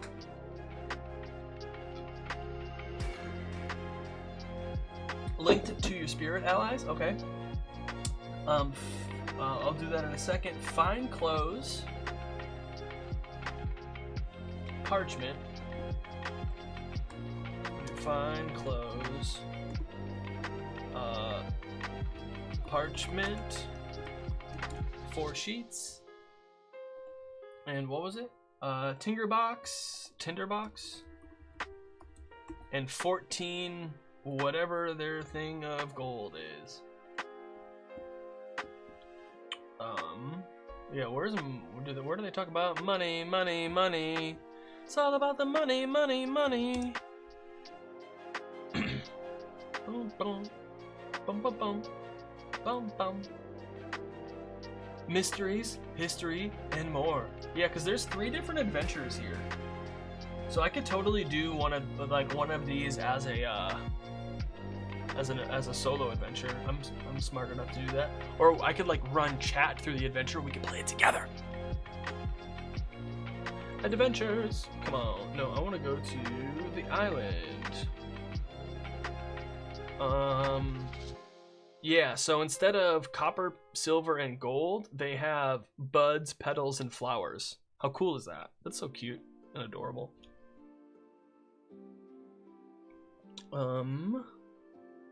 Oh yeah, it would be pretty cool. Let me see. Matango. Could have chat play the character. Ooh. Let me see. I've run D&D for chat a few times. Honey Mocha was there. A few other people. I had people play characters, and I DM'd for chat. It took a while. I only did like the combat. We just did like 1 combat, and that would take like an hour and a half. But it was super fun.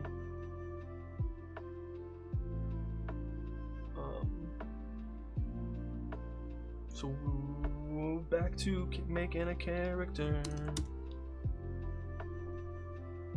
Right? Oh no, I need to choose 2 common ingredients. Where the chunk are the ingredients? They're gonna be back here. Spells, 50 spells. Okay, 2 common ingredients. There are 69 nice common ingredients. It's been reported by the Coven. They find 1 uncommon ingredient from that makes it roughly 5 times easier to find a common ingredient than an uncommon ingredient. There's uncommon. Whoa. And then there's also rare ingredients too. Woo-foo whiskey.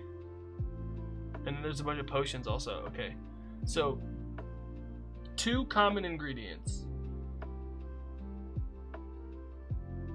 Wow. Okay, so the thing is, where are we gonna be? We're a mechanic? No, a spirit. What's the spirit city? There's a spirit city. Let me find out where's that spirit city.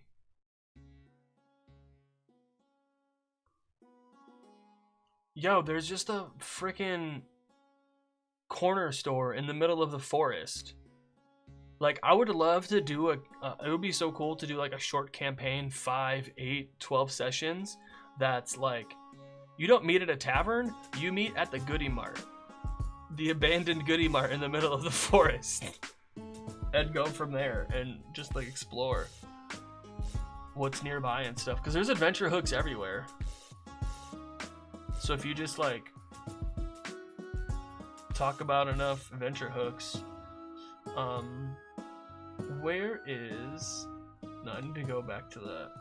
Where is the spirit city? Haha, yes please. Is it, oh my god, do you hear this song right now?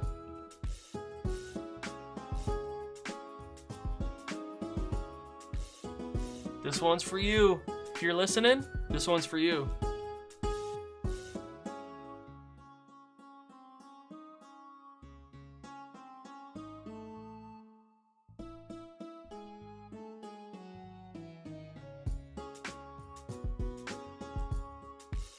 Is this the spirits? No. Yeah, there you go, Moko. That's not the spirit village. Temple. Is it? Yeah, here we go. The spirit market.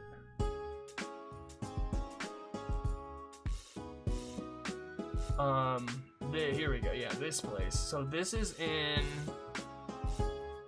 Adventure Hooks, Points of Interest. Ulua. Let me see.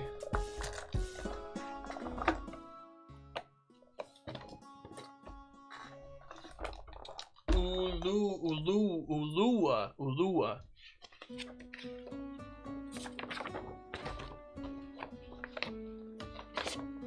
Ulua is over here. Yadaman is all the way over here. Damn. Number 2. Matango Village? Yeah, so somewhere over here, I would say. But so we're in the gift of Shuratashi.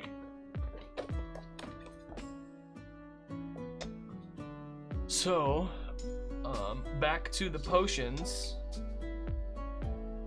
Look, there's a train line that runs through the island. Like, how cool is this art? It's so good. Ah. Okay, come on. Potions. Gift of Shuratashi. Here's, how many do we have? 1, 2, 3, 4, 5, 6, 7, 8, 9, 10, 13, 14, 15, 16, 17, 18, 19, 20, 21, 22, 23, 24. Hey, can you roll a 1d32 for me? No, I'll do it. Roll 1d32. 28, baby! 1, 2, 3, 4, 5, 6, 7, 8, 9, 10, 11, 12, 13, 14, 15, 16, 17, 18, 19, 20, 21, 22, 23, 24, 25, 26, 27, 28. Seawater. Great. Good job, Craig.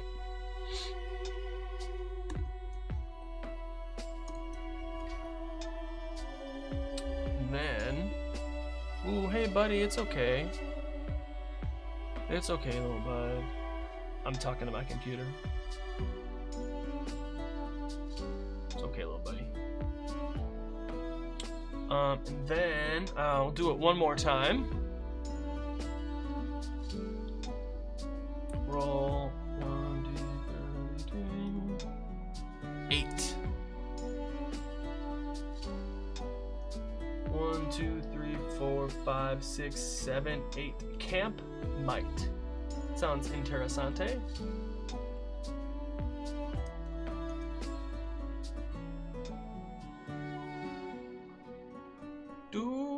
Okay, so what are these things? And then so what happens? You see the ingredients here? There's the combat, the utility, and the whimsy, these scores. What you do is when you make a potion, you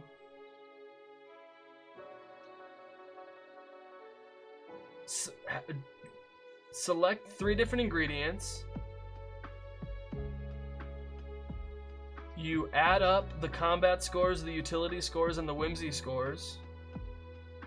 Whichever one has the highest score you go to that list and pick the number. Does that make sense?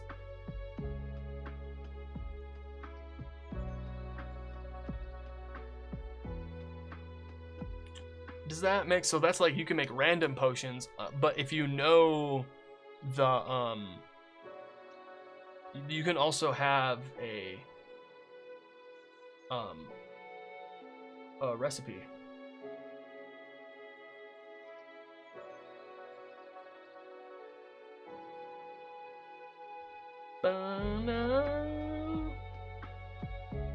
It is common belief that there are countless ingredients yet to be discovered.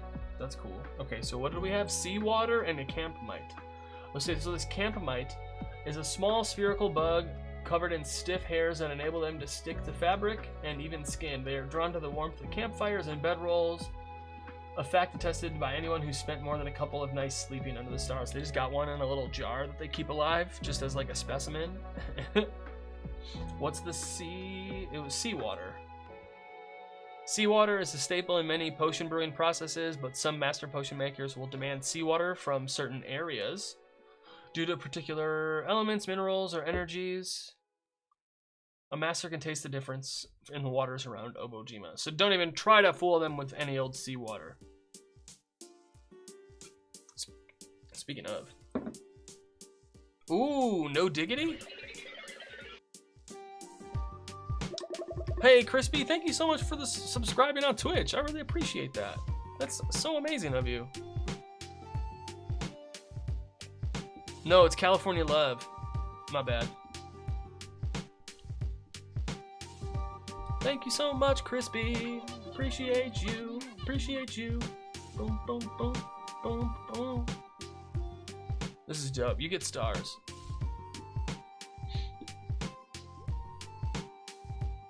Okay, so we did the feat. Ooh, no, it's the lucky feat. Let me see. Feats, general feats, origin feats, lucky.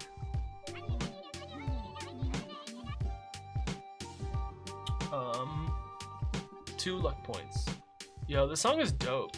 Congrats for being this month's lucky winner. Well, thank you so much. Every month I send a random Prime sub to a streamer I enjoy. Well, thank you so much, Crispy. I really appreciate that. It really means a lot.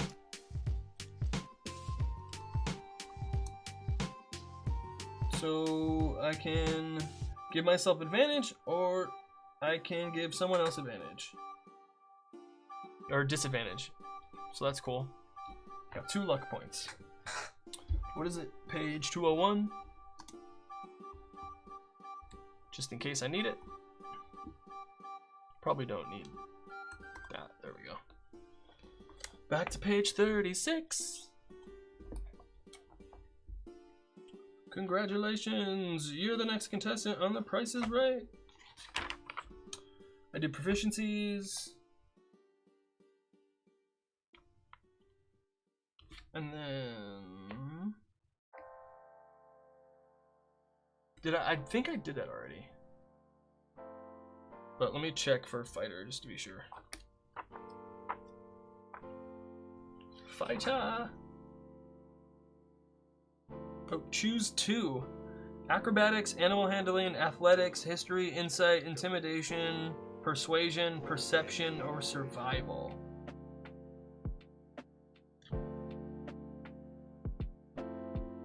Dang.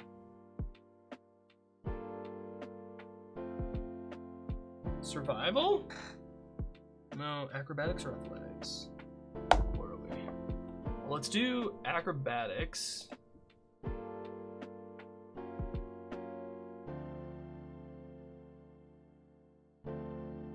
And then persuasion. Oh, already got persuasion. Never mind. Survival? No. I'll just do acrobatics and athletics. Screw it. There we go. Choose starting equipment. Already got my background starting equipment, right? Yeah. So I can get chainmail, greatsword, flail, javelin, blah, blah, studded leather armor, scimitar.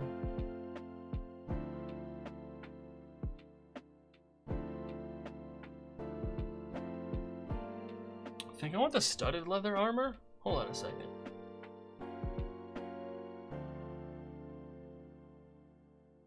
Shield mechanics, armor.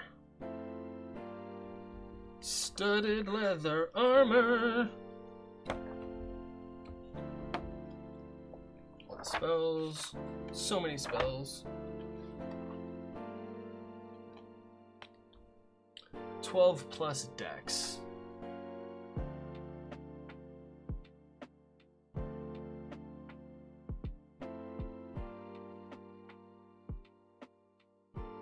Okay. So nope, not gonna change that. So that's gonna be studded leather armor.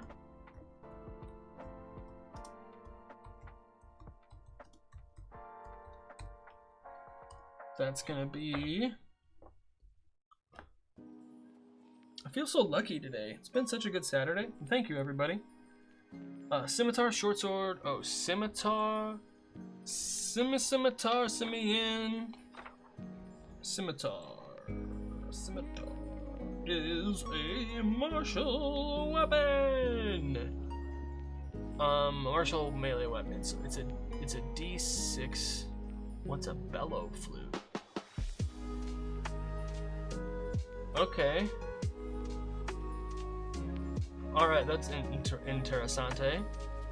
Lam dagger. Short angular blade of a lam. Okay. Alright then. Hey everybody, in about 5 minutes I'm gonna be taking a little breaksy. Grab some new water, take a little stretch. So yeah, because on Twitch every hour they run some ads, so I like to take a break so nobody misses anything. That's gonna happen in a few minutes. Thank you. What game is this? Hey Hassan, this is Dungeons and Dragons. This is a setting, I'm on page 101. This is a setting book called Obojima. Oh my god, I got so many things going on. This is it's a setting book called Obojima, and yeah, it's like Studio Ghibli and Zelda like style, and meets like the 80s, because there's like some technology. Yeah, it's this cool D&D setting, this magical island. Is there? Yeah, this not magical island. This island has a bunch of cool stuff going on it. So I'm making a character, and it's been super fun. All these cool different places. How long do you normally stream? Usually it's 3 to 4 hours. It depends. Where are we? 101. So we said slack. Okay, so what do I get? I get scimitar, short sword, and a longbow. Shepherd crook. So a scimitar. Oh, and they have weapon masteries in here too. That's so cool. I like this a lot. That's why, yeah, this is cool. Okay. So a scimitar is a D6. Are any of these finesse? The flute is finesse. Okay. And so is the field spear. You know, a field spear sounded a merchant's blade. The field spear was proven useful by the hundreds of merchants and travelers.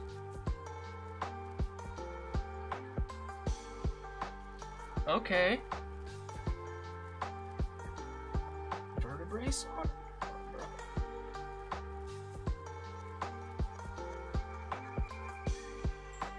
What? Okay. And what was the second one? Scimitar or short sword? Is it a short sword? It's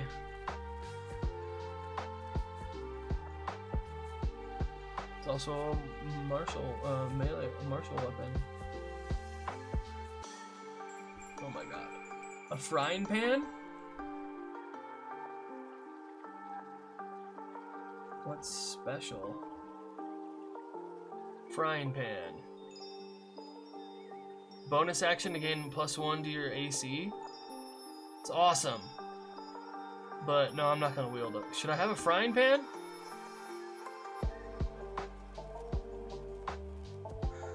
It's not finesse though.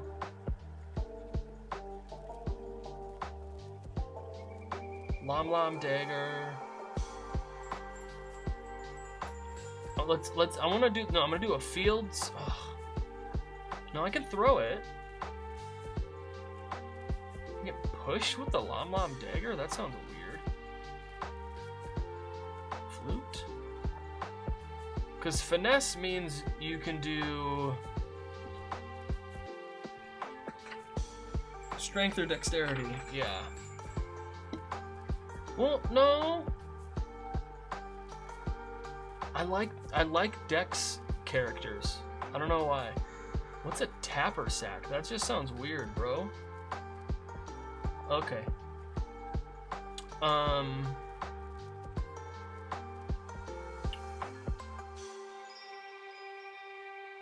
Let's do a field spear and a Lom dagger and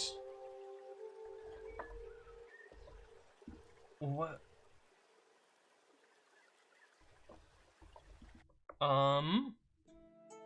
What did I say? Field spear and a Lom dagger. Cool.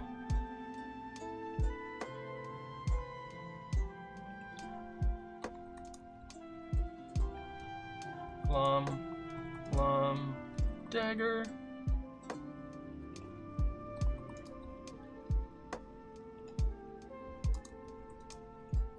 And I think it was a short bow.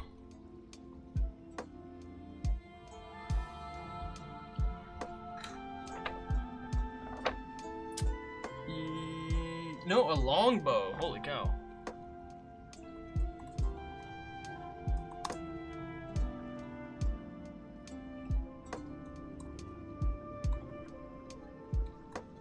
Alright everybody, I'm gonna take a break now. I'll be back in a few minutes. Like I said, ads are gonna start in a second, so I'll be back in a few minutes, and it will be great to keep making this character with you. Thank you all so much for hanging out with me today. I really appreciate it. BRB!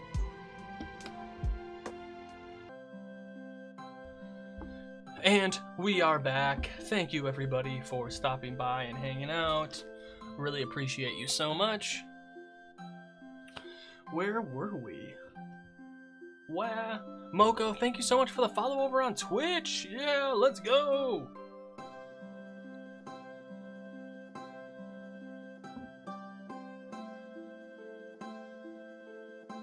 Okay.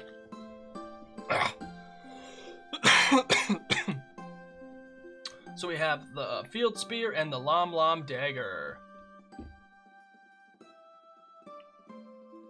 And a longbow. Because I think that sounds fun. Just me? Bum. Huh. No. There we go.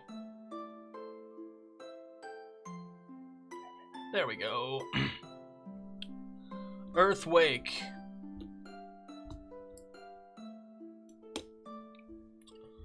Cool. So, we're on 36. Choose your starting equipment. Oh, so Lom dagger is D6 slashing. No, that's not what I wanted.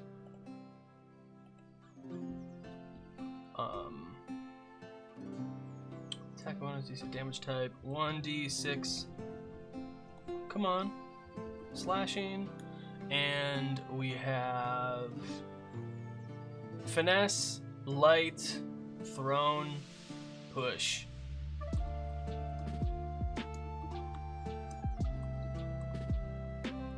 Uh, 2060 and push.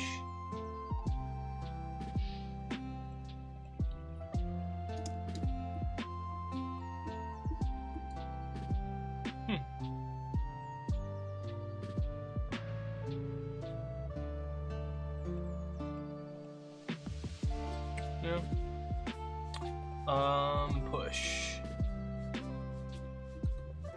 So if I hit with the Lomdom dagger, I can push somebody 10 feet away? That's wild. What does a regular dagger have? Nick? Yeah, whatever. And then the field spear is 1d6 slashing? Okay. 1d6 slashing. And we have finesse, thrown, versatile.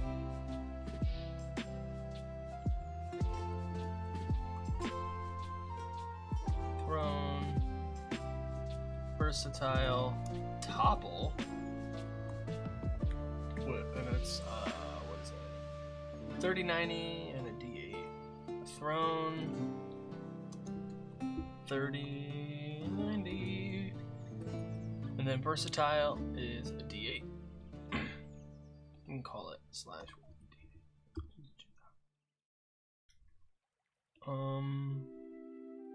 Oh, and then the longbow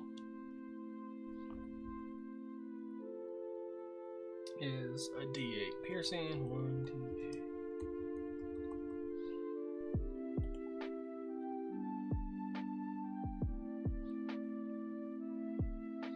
Cool. Heavy, two-handed, slow.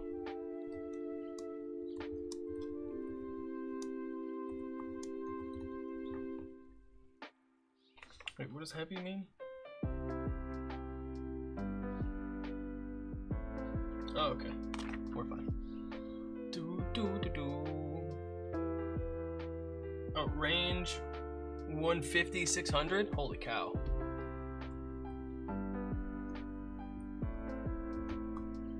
That's wild.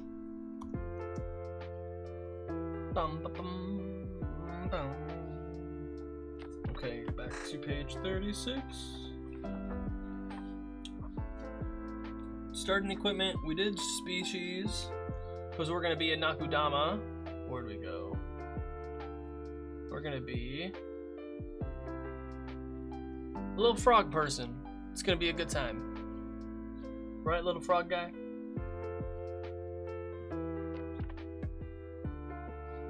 Bum, bum, bum.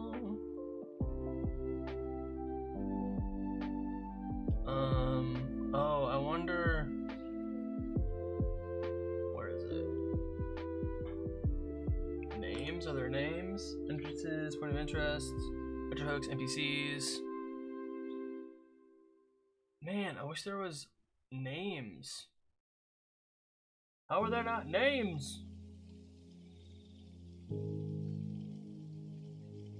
Friends and foes, mysteries, history, and more. Player options, ancestries.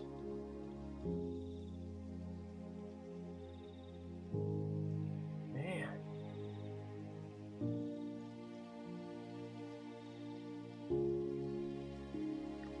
Can I?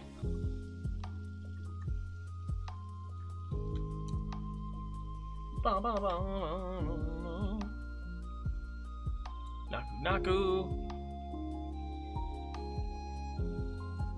Nakudama. Nakudama Queen. Nakudama. Are there names? So many. Goriko. Spice. Figby? Okay. So we just need silly names, okay. Morna, not silly, but like...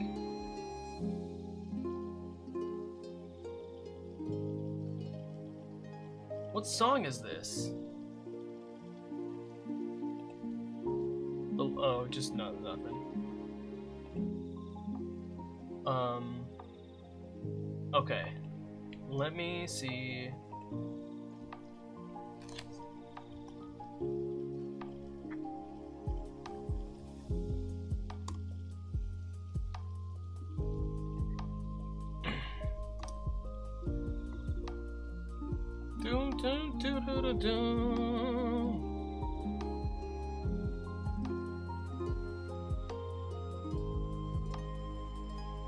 Fantasy name generators. Let's go. Oh no, these are horrible. Nap? I don't know. I'm kind of Nap's not bad. I think Nap is a pretty good name.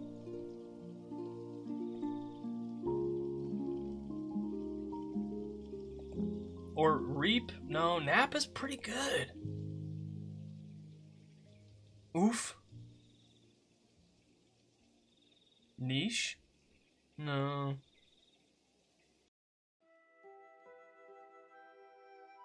I don't like these at all. Is there a better...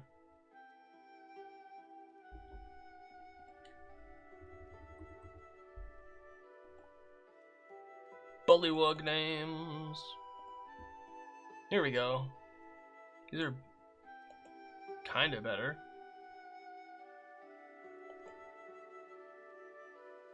Draft.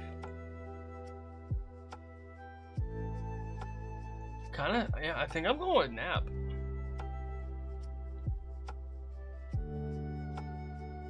I think I'm going. How many have we gotten? Any sold since I was streamed? Yeah, a couple of them, a couple downloads since I started streaming. Pretty good. Pretty good. Spooth? I don't know, I feel like Nap's pretty good.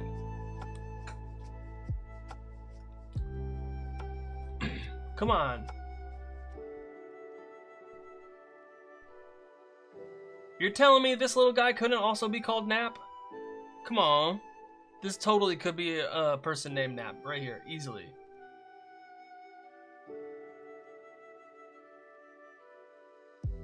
I like how the spirits are visible in here, but not up here, only in the, that's so cool.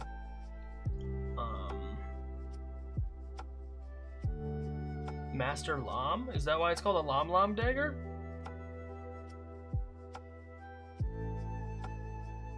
Ba ma ma ma ma ma.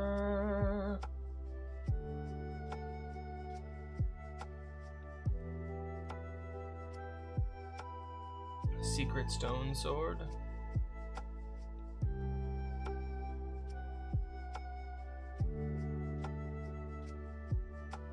Oh no, oh no no no no no no no no. I want a secret stone sword. That's what I want. Cause I'm a Nakudama. That's why, look. Once coveted and kept hidden by the Nakudama. Okay, so I should have that instead of a field spear.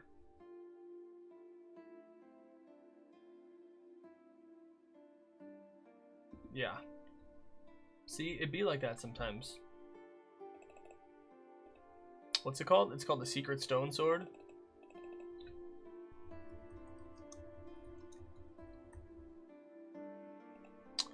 And it is 1d6 bludgeoning.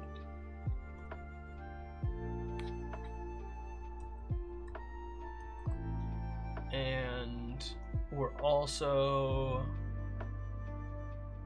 it's light and versatile and sap.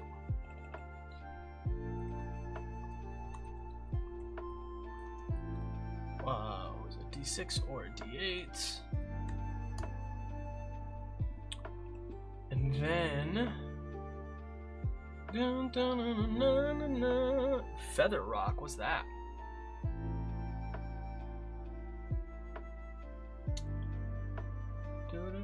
Oh, will it just be... Okay, it's not common. Feather rock. As its name suggests, feather rock is a paradoxical stone with a peculiar nature that seems to counteract the pull of gravity. These spindle-shaped stones always reach skyward while remaining anchored to the ground on a tapered point. Even if these stones are tipped over, they return to their reaching position. Howlers covet feather rock. Small chunks of feather rock are distributed across the island, but larger stones are found in deposits primarily in the Gale Fields. Oh, that sounds cool. Whoa. Gargoyle powder? Okay. Alright then.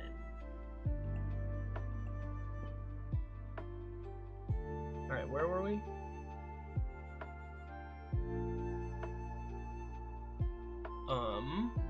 Adventuring gear.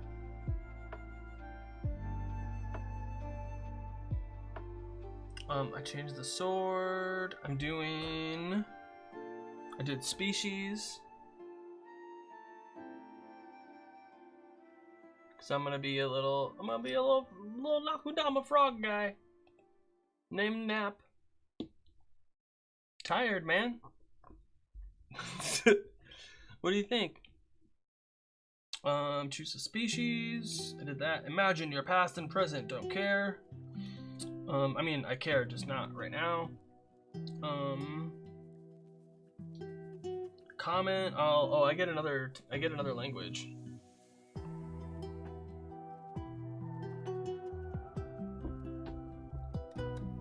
Do I get 2 more? I'll just give myself 1 more. Let's roll a d12. Oh wait. Languages. Is there?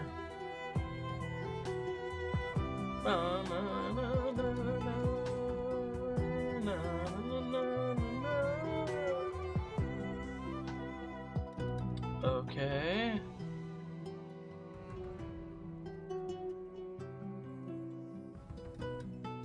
I guess I also speak Torum. Man, it's so weird.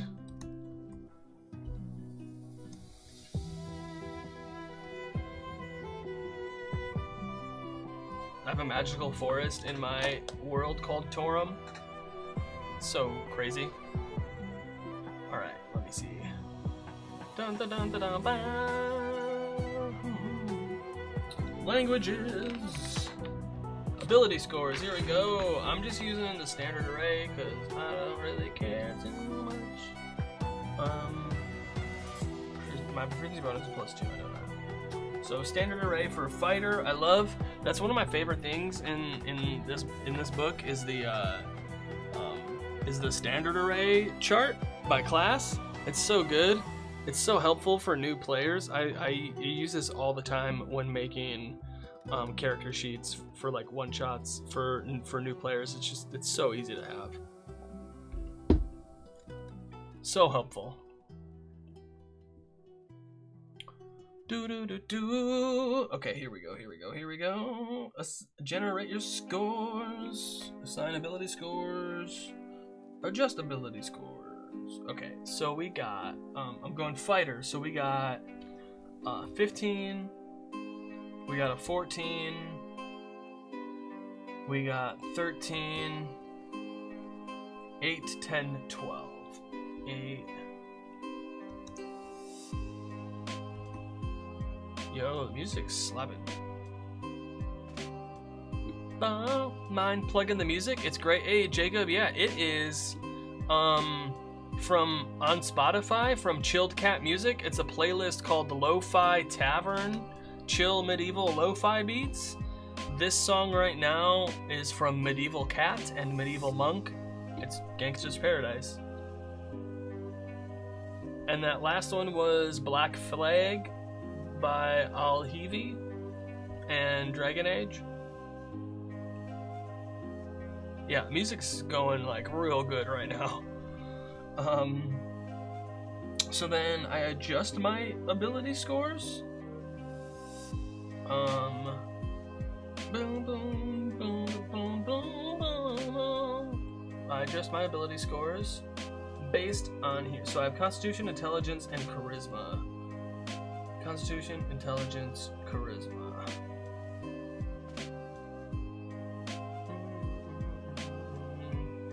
Dang.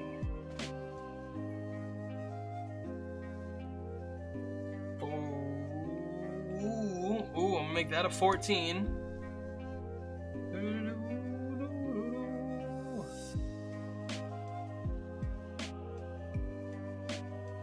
And then I'll make intelligence. Yeah, there we go. Right? Intelligence? Yep.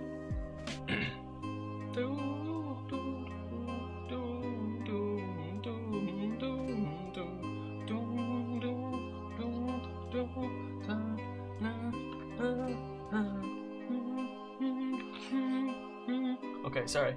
Ability scores at 15. We are at a +2. That's kind of lame. At a 14, we're also at a +2. Constitution, we're also at a +2. Okay. Alright, I'm okay with this kind of now. 10 +0. Charisma. 12 is a +1. Hey, that's not too bad. That's not too bad. Alright, now we got some... I really like these descriptors that they have here. It can be kind of fun to use them. So let me see. Do I have a high strength? I do have a high strength. So that's protective.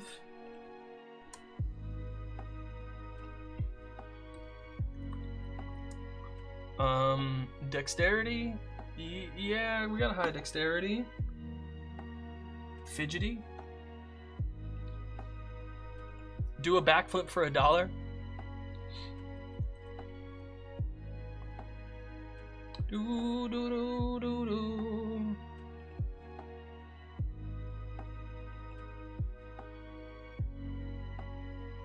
Bum, bum, bum.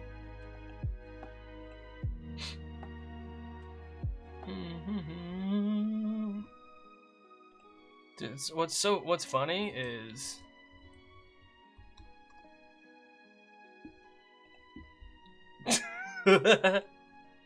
or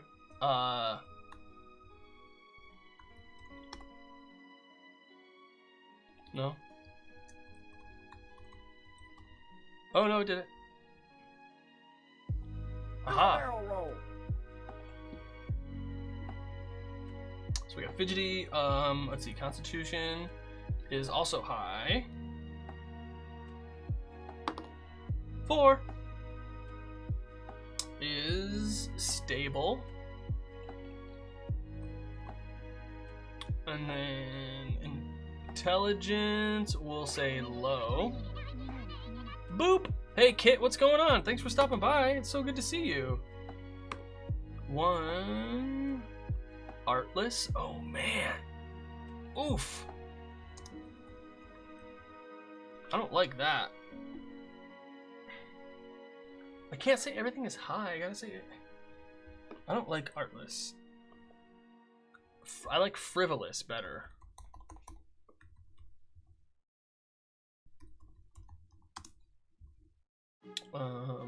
Because wisdom is also low wisdom.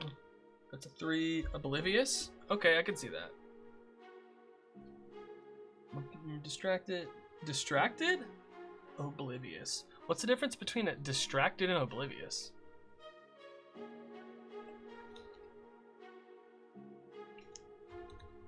Distracted versus oblivious. Distracted is being pulled away by an external force, while oblivious is a general lack of awareness or attention. Oh. I would rather be distracted than oblivious. Hi. Kit says, I DM'd 2 one-shots for my other group today. Had sort of imposter syndrome since... Dude, yeah, but you probably had a great time. Everything went great. So I'm feeling great. That's amazing. That's the thing is like... I don't think time in the hobby means anything. To be honest. I think you either are a D&D player or you're not a D&D player. Like, you are a ttrpg player or you're not. I don't think it's... Hey, Alti says that... Woohoo! So great that you DM'd for your other group. But, like... Totally feel the imposter syndrome for people that have been... when running games for people who have played a lot longer. But, like, there are some people that have been playing for a long time that aren't that great. So time in the hobby really means nothing to me. If they're really good players and I respect them, then totally can see the imposter syndrome being there. But time in the hobby generally means not much. However, Kit, I am so glad that you had a great time running those sessions. Do you wanna... Can you give us like a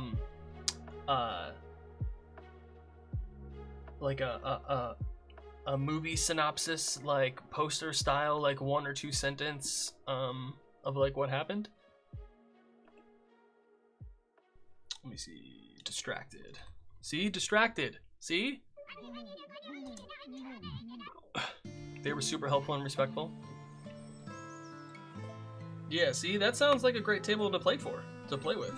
Charisma and hilarious. Man, why does that sound like me? Is this character just me? How did I randomly roll me? That's weird because I'm calling myself all these things. I can't really do that to myself. And this fly is flying around. Because there are totally long-time players that will be asshats to new people, and there are long-time players that will be helpful and respectful to new people. Be it if they're new to dungeon mastering or new to being a player, whichever.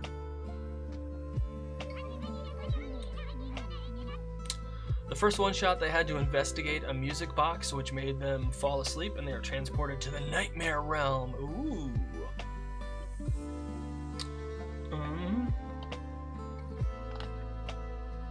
No. Oh, did I not put down my class abilities?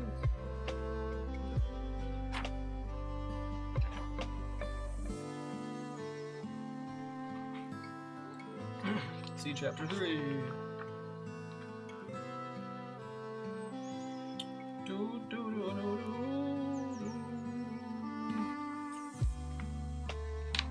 Don't care about alignment.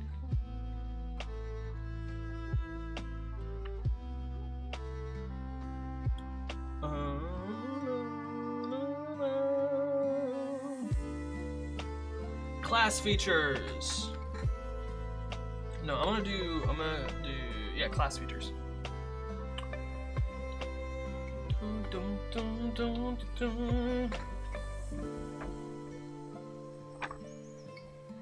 No, come on, that's druid. Oh, I'm getting closer. Fighter. As a level 1 character, gain all the traits in the core fighter traits table. Gain fighters level 1 features which are listed in the fighter features table.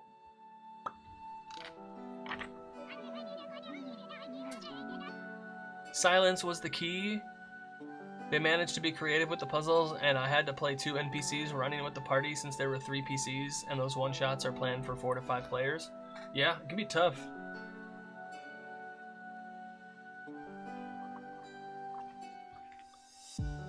If you're not used to being able to adjust stuff on the fly, it can be tough. So nice. That sounds like fun time. One time I had there was a room. Not a room. It wasn't even a room. It was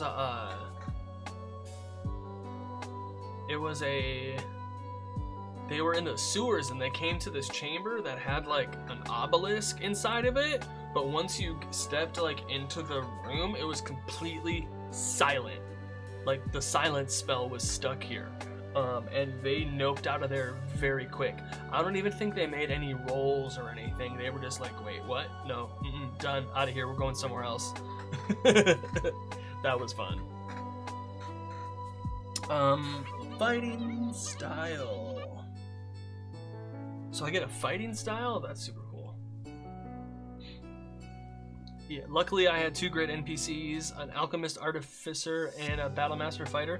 Yo, battle master fighters are so fun. Fighting style, second wind, and weapon mastery. It's 3 kinds of simple or martial weapons. So yeah, it's these things here: the secret stone sword, the long dagger, and the longbow. I really like the secret stone sword. That's pretty cool. I need art of this little frog dude.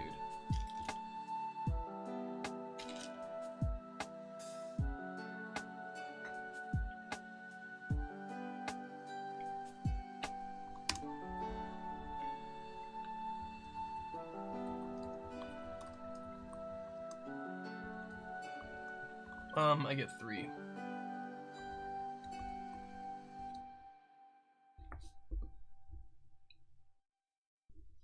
I get more. Weapon mastery.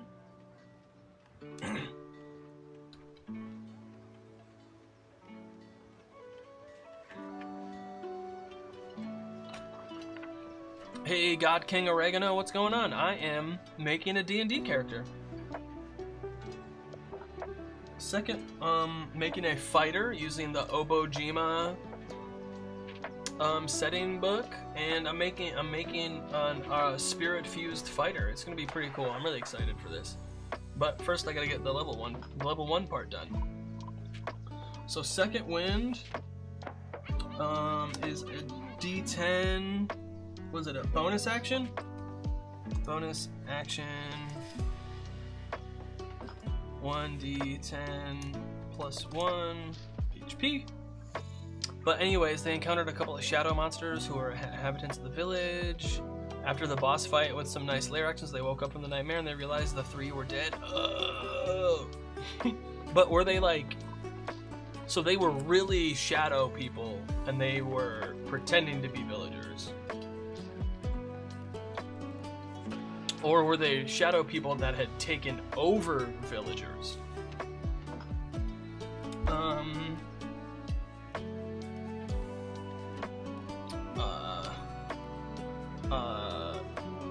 Per long rest, regain 1 use per short rest. Awesome fighting style. Oh, second wind.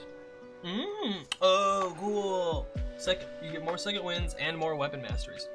No, the shadow people were the souls of the villagers who were snatched by the boss. Oh, dang. That sounds wild.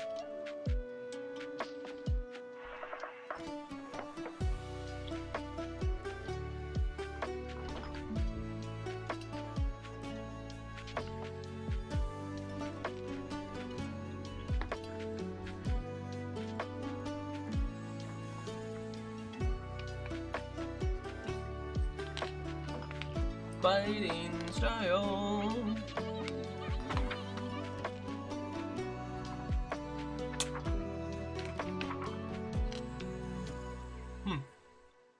Yeah, it was pre-made by Rune Foundry. Cool. I was just gonna ask who made it. I was just gonna ask that.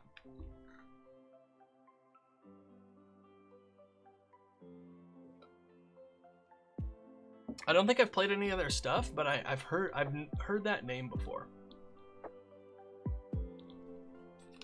Okay. Oh, wow. So I get a fighting style. I get archery, blind fighting, defense, dueling,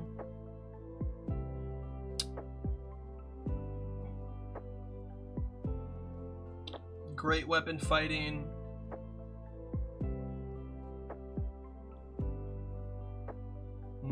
interception,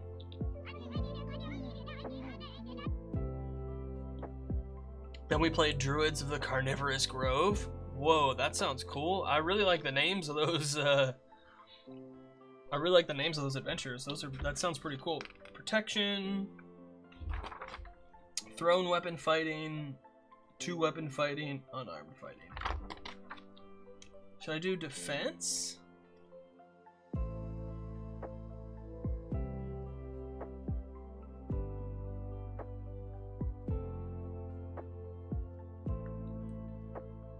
Dueling?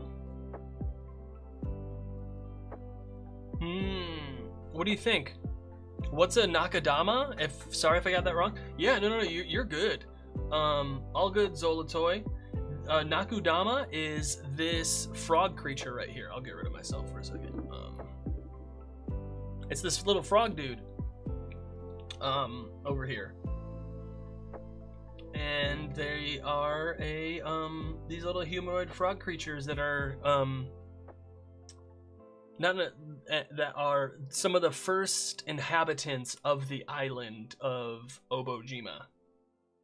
So Obojima has different ancestries, and so like the main ancestries that it has kind of like everywhere are the humans, the Dara, the elves, and the Nakudama, right?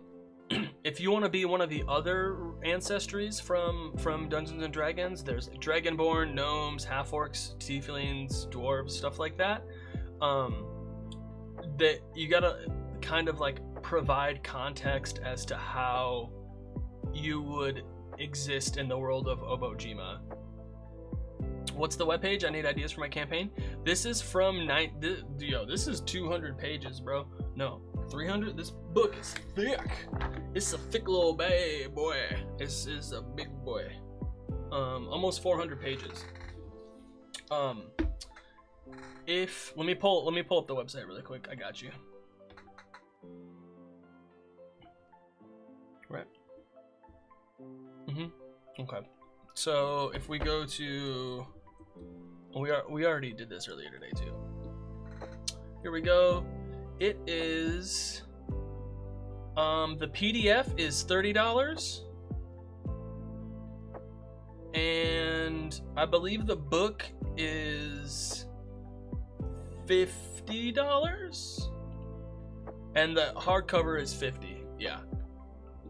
But I think the hardcover comes with the PDF.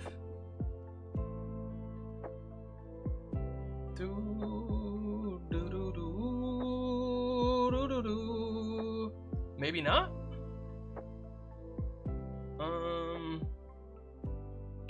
But yeah,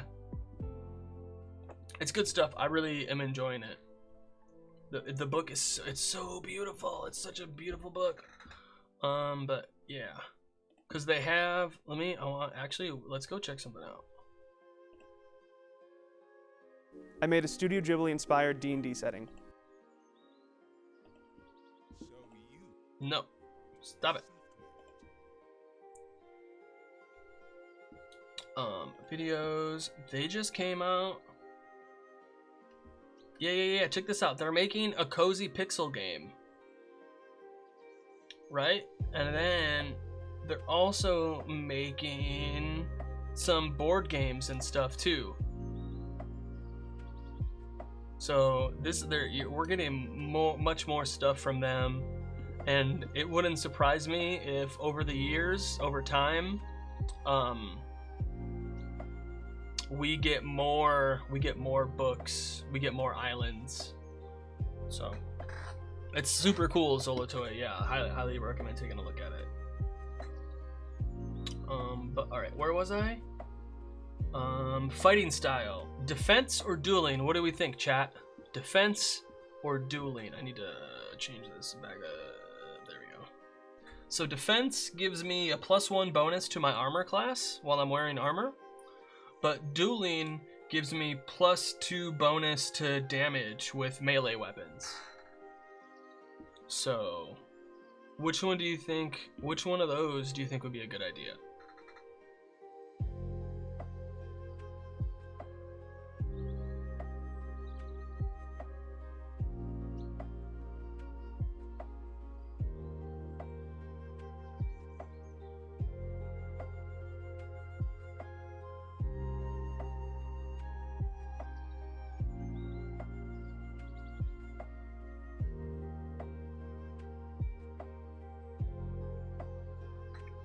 Moko says dueling, and you know, Moko, I agree with you.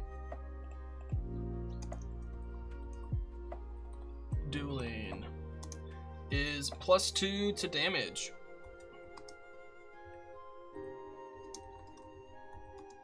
But, oh, I can't have anything else in my other hand. No other weapons. So just the one, just like the dagger or the secret stone sword, and that's it.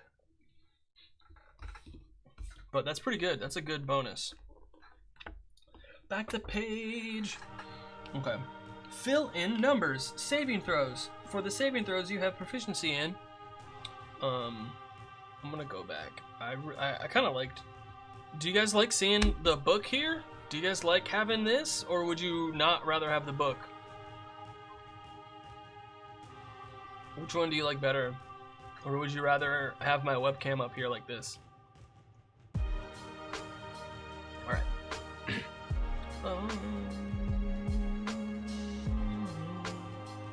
Saving throws. Saving throws. +2, so I got a +4 for strength.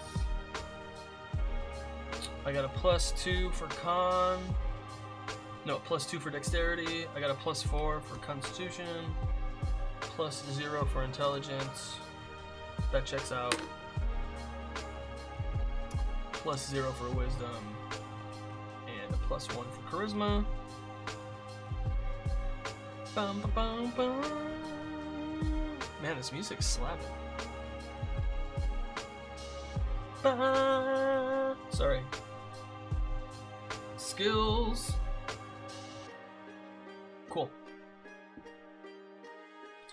So this would be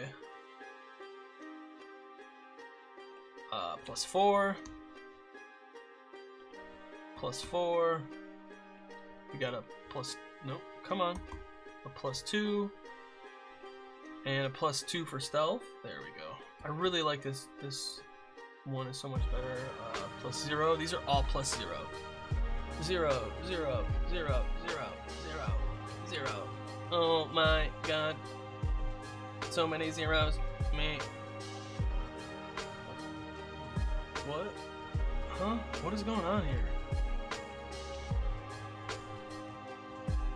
Weird. +1. +1. +1. +3. Yeah, I can do it. I mean, we're a fighter. Come on, bro. With Tinker's tools, baby. Now let's see what else we got. We did skills, passive perception, 10 plus perception, which is 0. So it's a 10.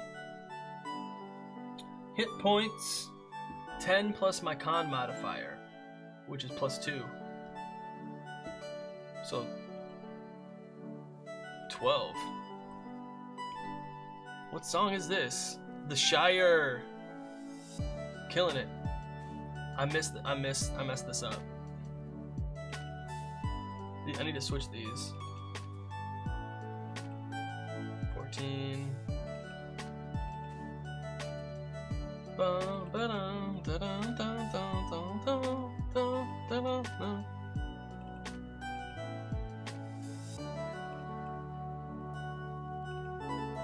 There we go. That's better. Passive perception, hit points, hit dice. Gonna save up some phone battery since I need to wait for the bus. Yeah, totally, Kit. Thank you so much for hanging out with me. I appreciate you. Oh, mechanics, proficiency, intelligence +2. Hop back in. Yeah, thank you so much, Kit. Well, I'll see you soon. Safe ride. I take public all the time.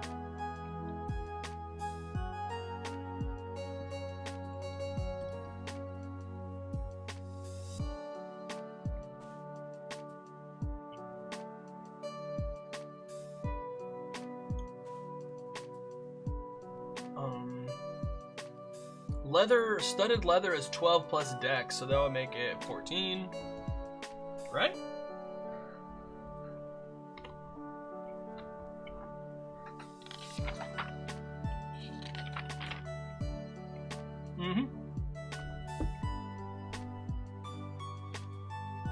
Studded leather armor. All right. Strength plus proficiency.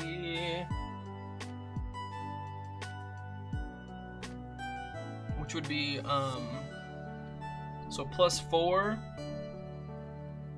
Oh no, and then this would be +4. Nope. It's a D6 +4, and this would also be +4. And this is a +2. +4. +4.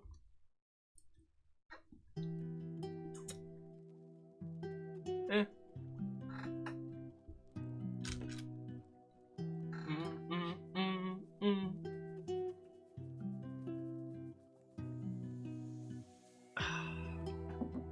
Bum,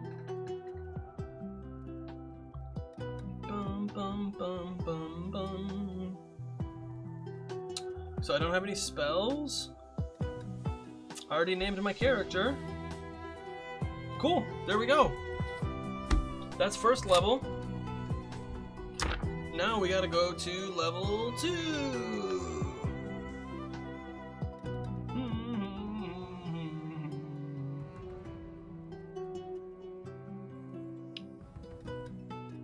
Fighter 6 was common. Alright, cool. Level 2. Let's go to the fighters.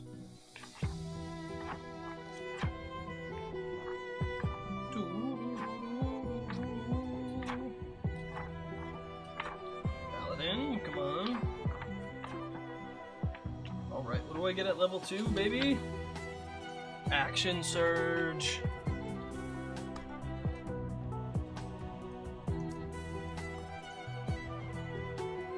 Right, and that's so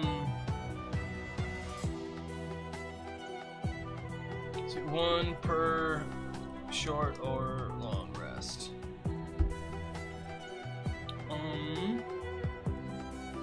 Then Tactical Mind. When you fail an ability check, you can use Second Wind.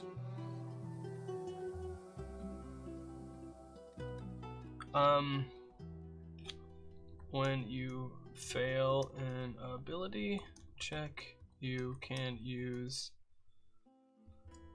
Second Wind to add a d10 to the roll. Right?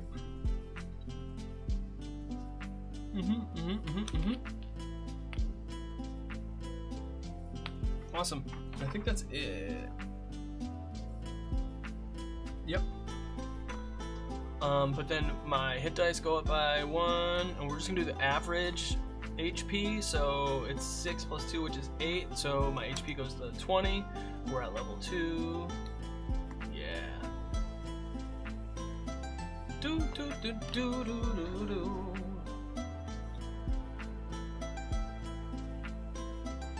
Nakodama. Dum dum dum bum bum bum bum.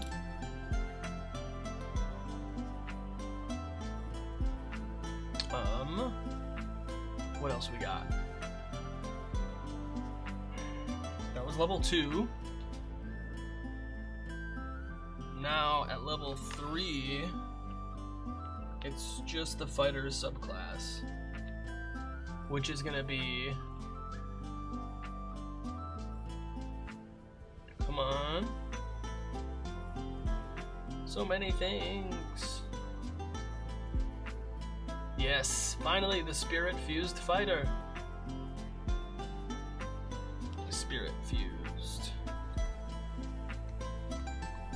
There we go.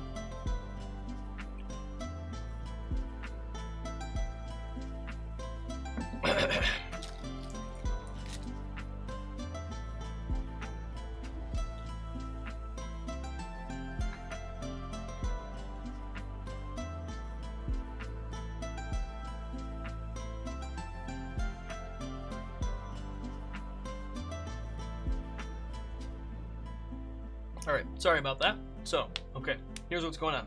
We got the Spirit Fused Fighter. Even the life of a spirit must come to an end. Those who take on the moniker of a Spirit Fused Fighter do not normally do so by choice, but rather by circumstance.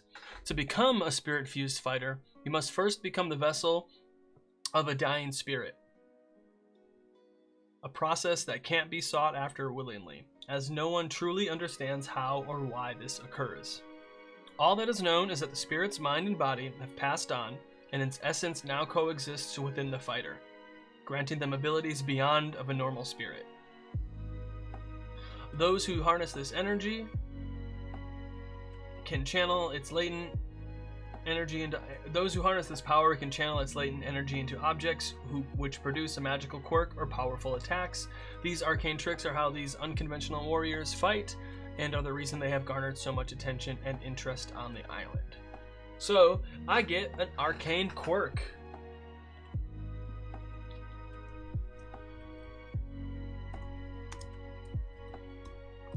And I thought it would be funny if the arcane quirk was, so there's a, whenever you take damage, I don't, like, nah. Spirits find your odor to be incredibly off-putting. Spirits find your odor to be incredibly attractive. I think it would be funny to do both.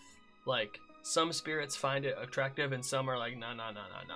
I think it would be funny to have both and like the DM kind of decide, you know, based on the situation, like what would be good for the story as to whether they found it attractive or off-putting.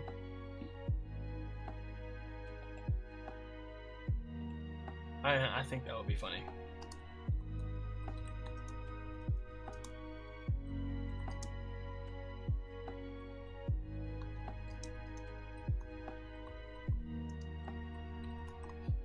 Ba-na-na-na.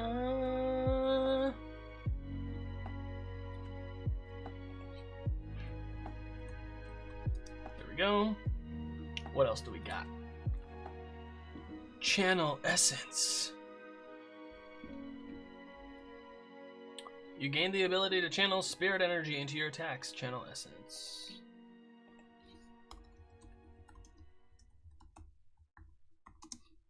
Did I spell it wrong?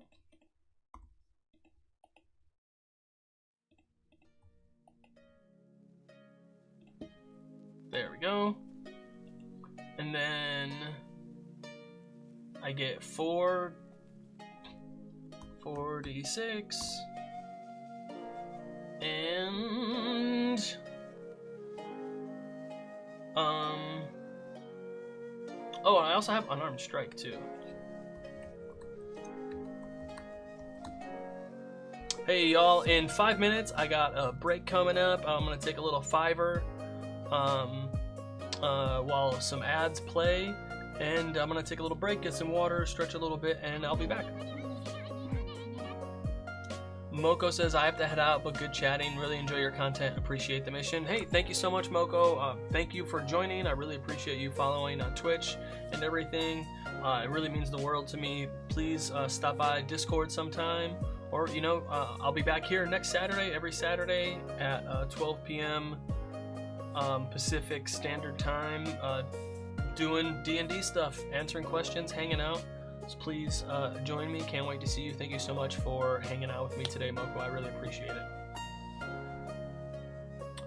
Unarmed strike. I think it's the same. Are you proficient with unarmed strike? Weapons. Unarmed strike. What song is this?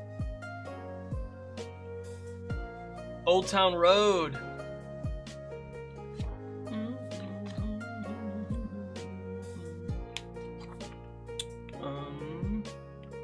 Oh, is it gonna be back here? Unarmed strike. STU.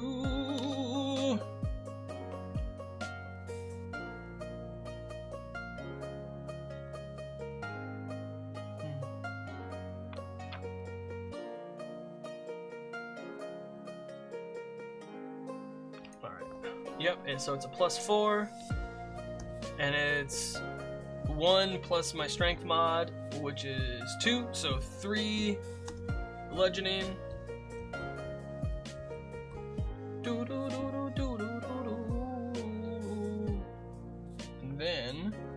And so I can you can either damage, grapple, or shove.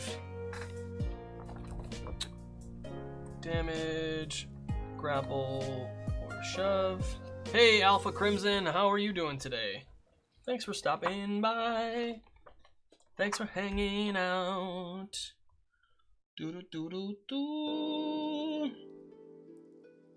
So DC 12. I'm just gonna put DC 12. There we go. Bum, bum, bum, bum, bum, bum, bum, bum, bum, bum, bum. All right.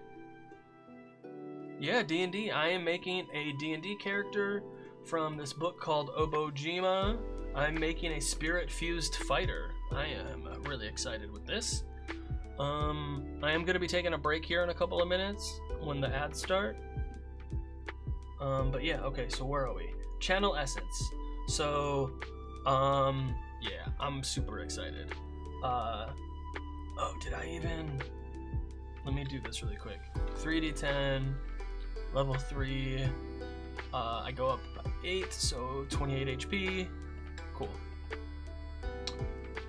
And so yeah, I'm doing this spirit fused fighter, and then my race is I'm a Nakudama. I'm this little frog person, and I'm super excited. It's gonna be super fun. I'm just making this for funsies because I like making characters in books that I have, just to make things and enjoy them with people. But I'm here to answer any D&D questions you have. My name's Craig of Inspiration, and I'm here to help new dungeon masters, new D&D players, old ttrpg players of all, trying to learn and get better at playing D&D. All right, where do we go? Where do we go? I lost it. Here we go. There's a bunch of subclasses. So it's like this Studio Ghibli and like Legend of Zelda like combined. That's like the vibe they're going for. Here we go. Oh boy, like here's the cover. So it's like Zelda and Studio Ghibli and like the 80s like all together mixed up on this like island, on this magical island with a spirit realm, and everything's like slightly different. They don't have gold, copper, they have buds, petals, and flowers. So it's pretty cool. Yeah, there's like vending machines and stuff like that. It's a pretty cool, different, interesting place. You can be like a male person. You can belong to a witch coven. Yeah, here's the island too. And so what happened is that 3 months ago, there was a tsunami and an earthquake, and since then, this thing called the corruption has started on this part of the island, and slowly making its way further this way across the island. So, I'm gonna run Curse of Strahd campaign soon. Any questions? Or any advice? Yeah. Give me a moment. Like I said, I'm gonna take that break right now, and when I come back, I'll see if I can give any advice. Maybe some people in chat also have advice for you, Alpha. That's totally cool. But like I said, I'm gonna be RB. I'm gonna take a little 3-5 minute break to stretch, have some water. I suggest you all do the same. Thank you all so much for hanging out with me today. I'm Craig of Inspiration. I will be RB.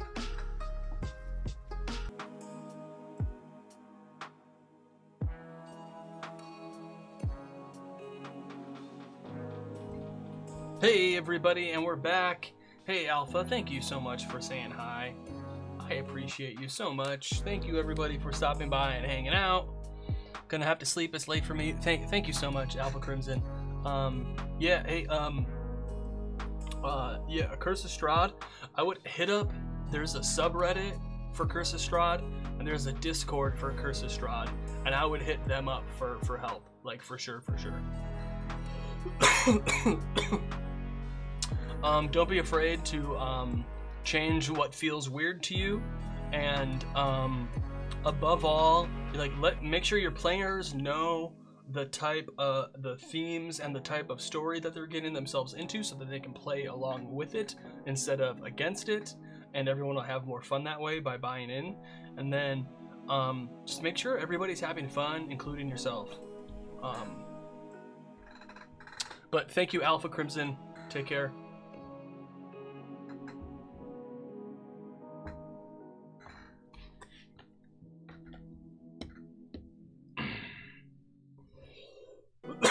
Like, the island has a famous ramen shop. How cool is that?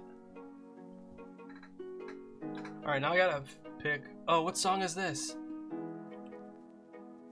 I'm Yours? I freaking knew it. F is for friends who do stuff together. U is for you and me. N is for anywhere, anytime at all, down here in Obojima.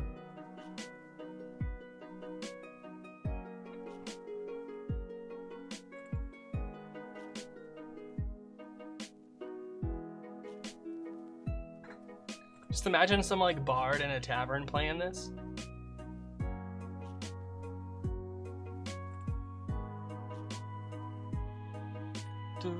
Okay, so now I gotta figure out what channeling option do I want. Okay, no, okay.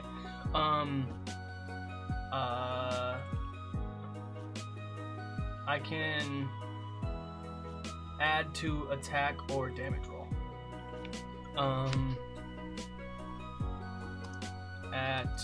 Add 1d6 to attack or damage roll.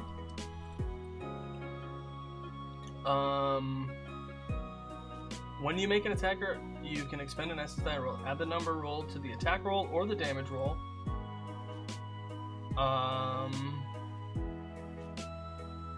Short or long rest.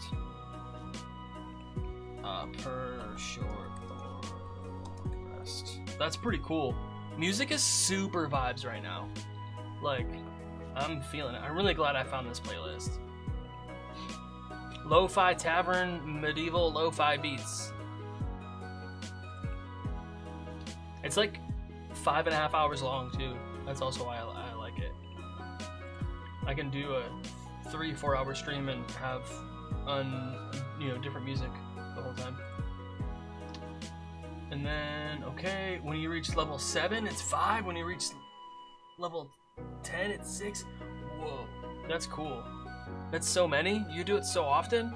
That's crazy.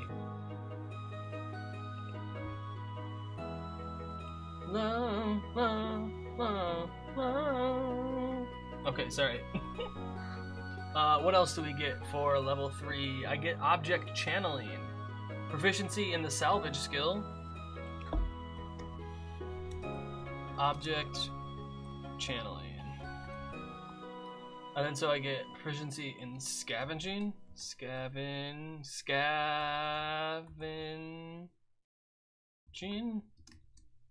Pro. I think it's also intelligence.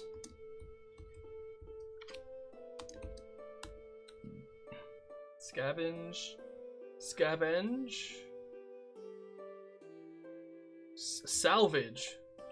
Salvage. Come on, Craig.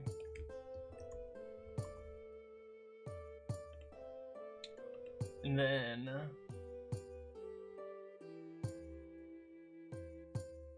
okay, and you can do it once per short or long rest. Ballooning bag, entangling cord. Dun, dun, dun. Okay, no, I can kind of already do that. Find a thing. Locate object. First age steed. Dun, dun, dun.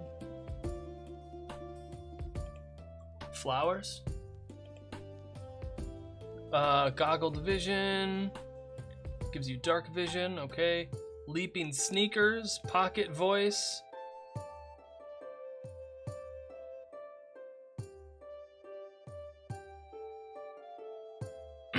Okay, water jettison. Man, which one of these sounds cool? Water jettison sounds pretty sweet, not gonna lie.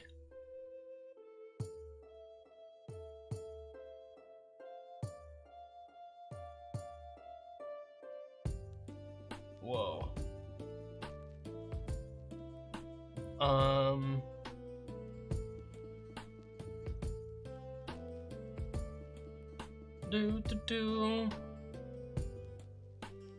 I don't know. First stage steed sounds dope.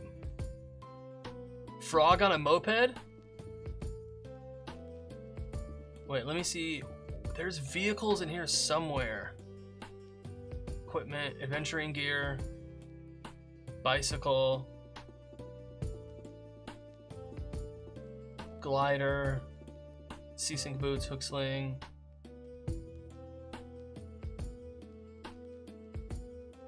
Glider, hook sling, feats, skills, magic items.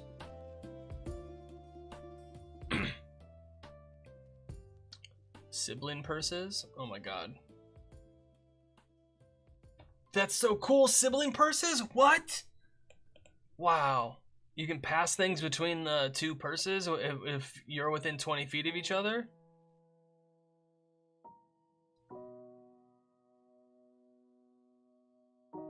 What? Ruby red bike, that's cool. Or a moped.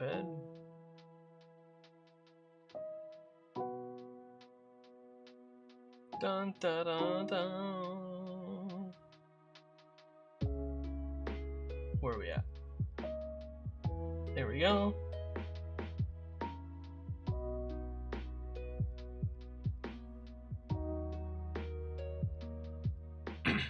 Yeah, we're gonna do first stage steed because that sounds cool AF. What do you think? Frog on a moped? Sounds pretty cool to me.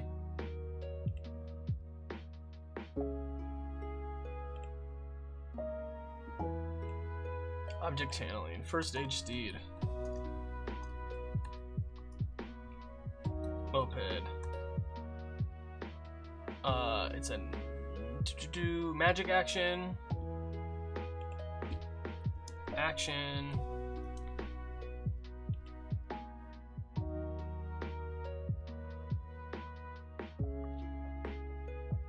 I can do that. Oh, I can do it per short or long rest. One lasts 1 hour, once per short or long rest. Okay, not bad, not bad. And you get an object of your choice that you can use to channel the option through. So I got like a beeper keychain that beep beep, and then like in a puff of smoke, the moped appears. I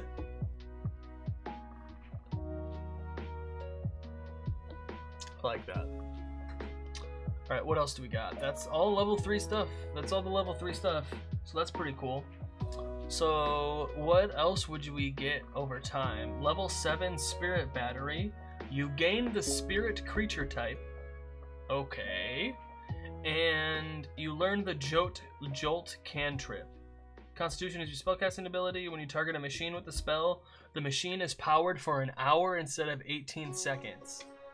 Additionally, once on each of your turns, when you hit a target with an attack roll using a weapon or an unarmed strike as part of the attack action, you can replace the attack's damage with that of the Jolt Cantrip. When you do so, you roll the Jolt Cantrip's damage twice instead of the weapon's damage dice, and you don't gain any additional effects to the attack's damage from features or effects. What? Alright, what is Jolt?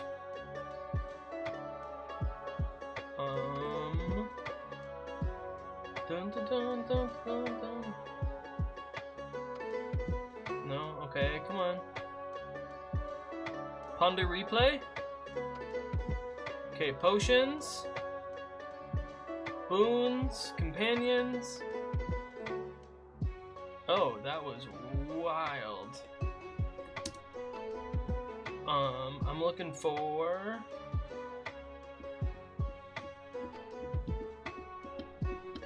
spells.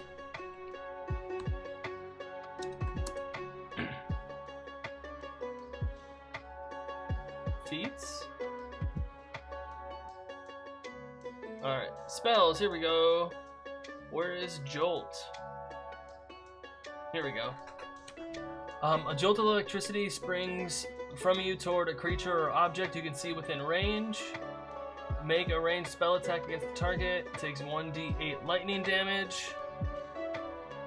Alternatively, you can target a machine within range and temporarily power it for 18 seconds. That's cool. But now I need to go back. Right? So Spirit Battery. Bum bum. Once on each of your turns?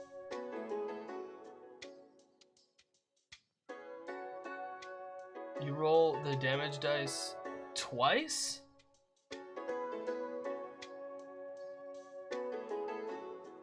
Oh, no. You roll the Jolt Cantrip's damage dice instead of the weapon's damage dice. Okay. So essentially, you can do 2d8 damage once per turn. That's really cool. You can do 2d8 lightning damage once per turn. Because it goes up. So level 7. Oh, whoa. Spirit Battery and level 7 is improved object channeling. You learn another channeling option of your choice. You can now use your object channeling feature a number of times equal to 1 plus your con modifier. You regain all expended uses when you finish a short or long rest. So my con right now is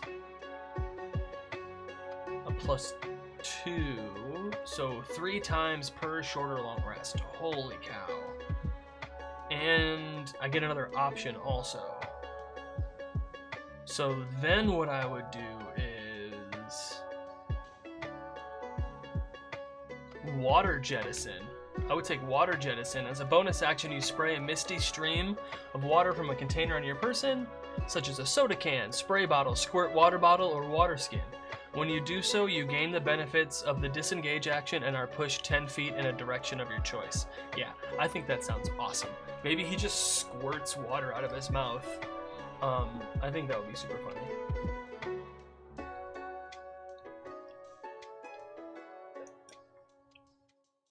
Alright, what else we got?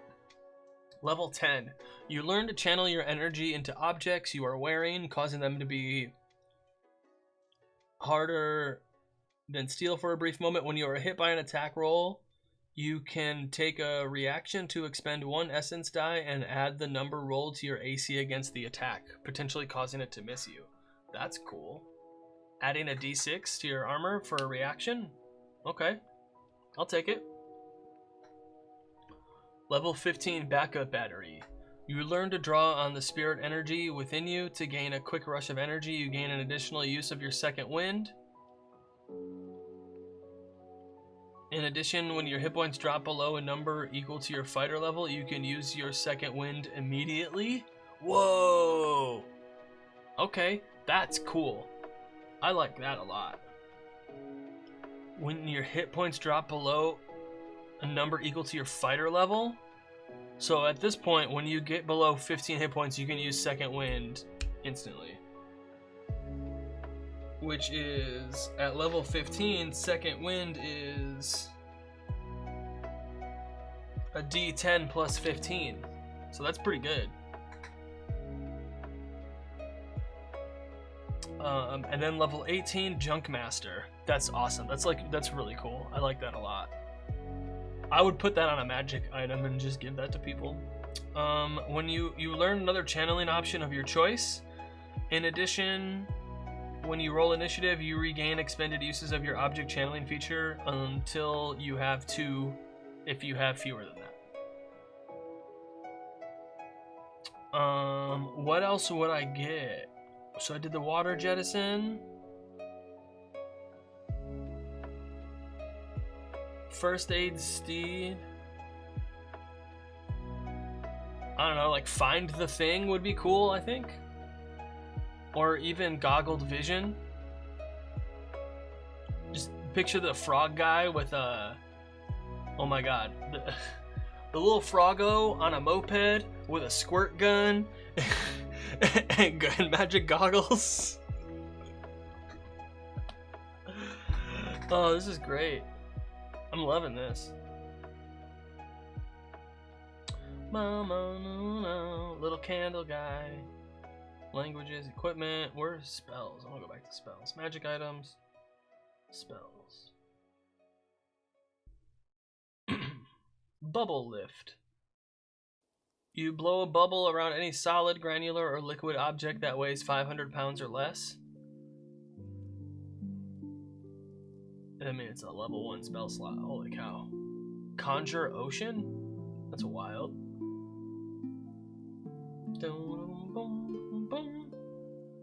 Counter Spy.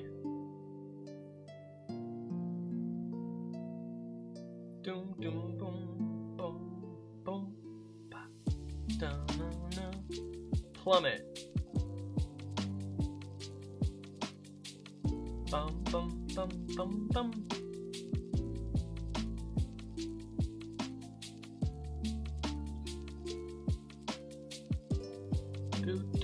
Do. So many cool things. All these ingredients. I really like all these potions. So good.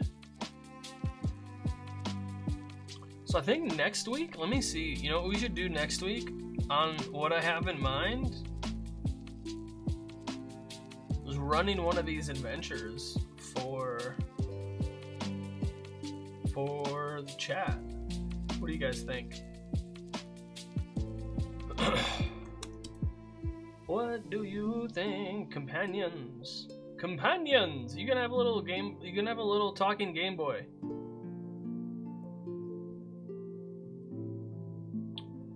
Be so cool. A little talking, little tuber. Bum bum bum bum. Dun dun dun dun.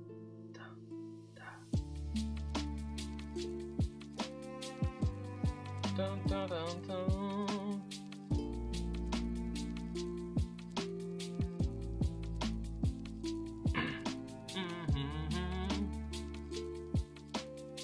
Disposition.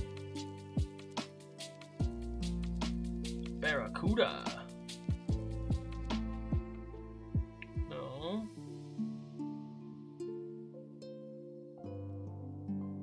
Come on. Monsters.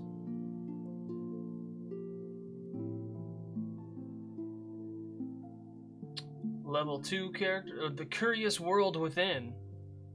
This looks interesting.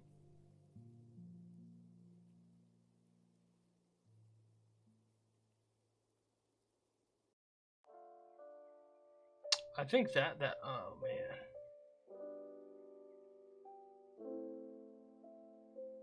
Come on. What is this? Lost Within the Crawling Canopy?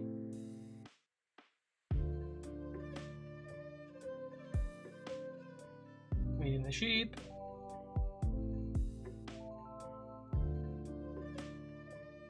The search. All right, yeah. What's this one? They're trying to get out. Yeah.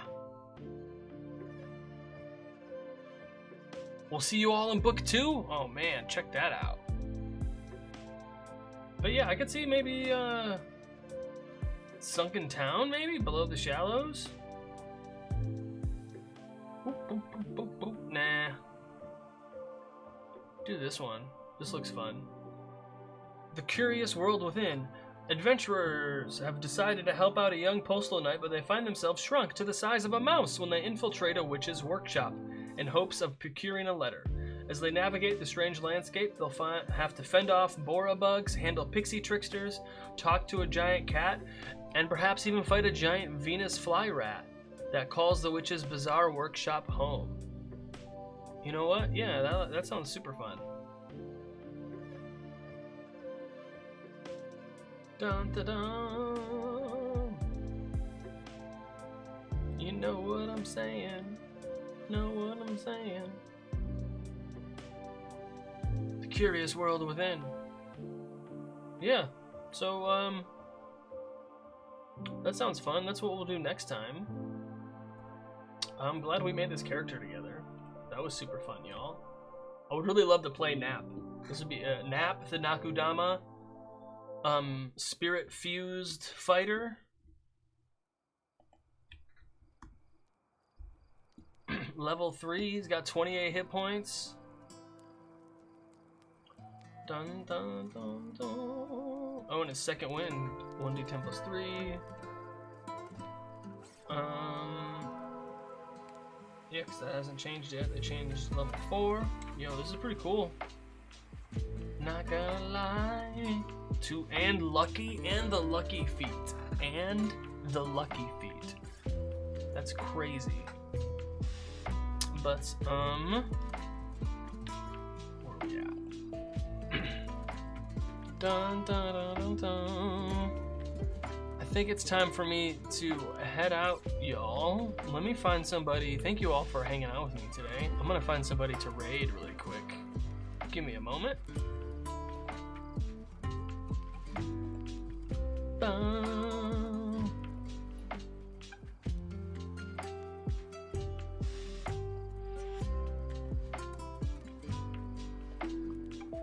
Dun, dun, dun, dun, dun. Thank you all for hanging out with me today. Yeah, let me find somebody who we can raid.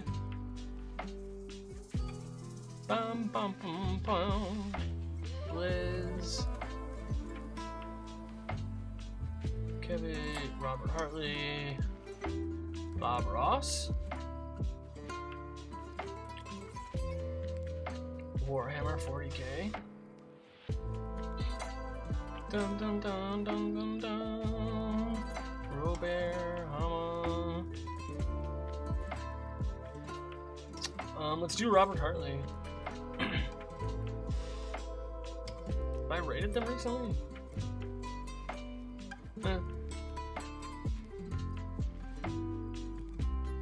Thank you everybody again for stopping by and hanging out with me today.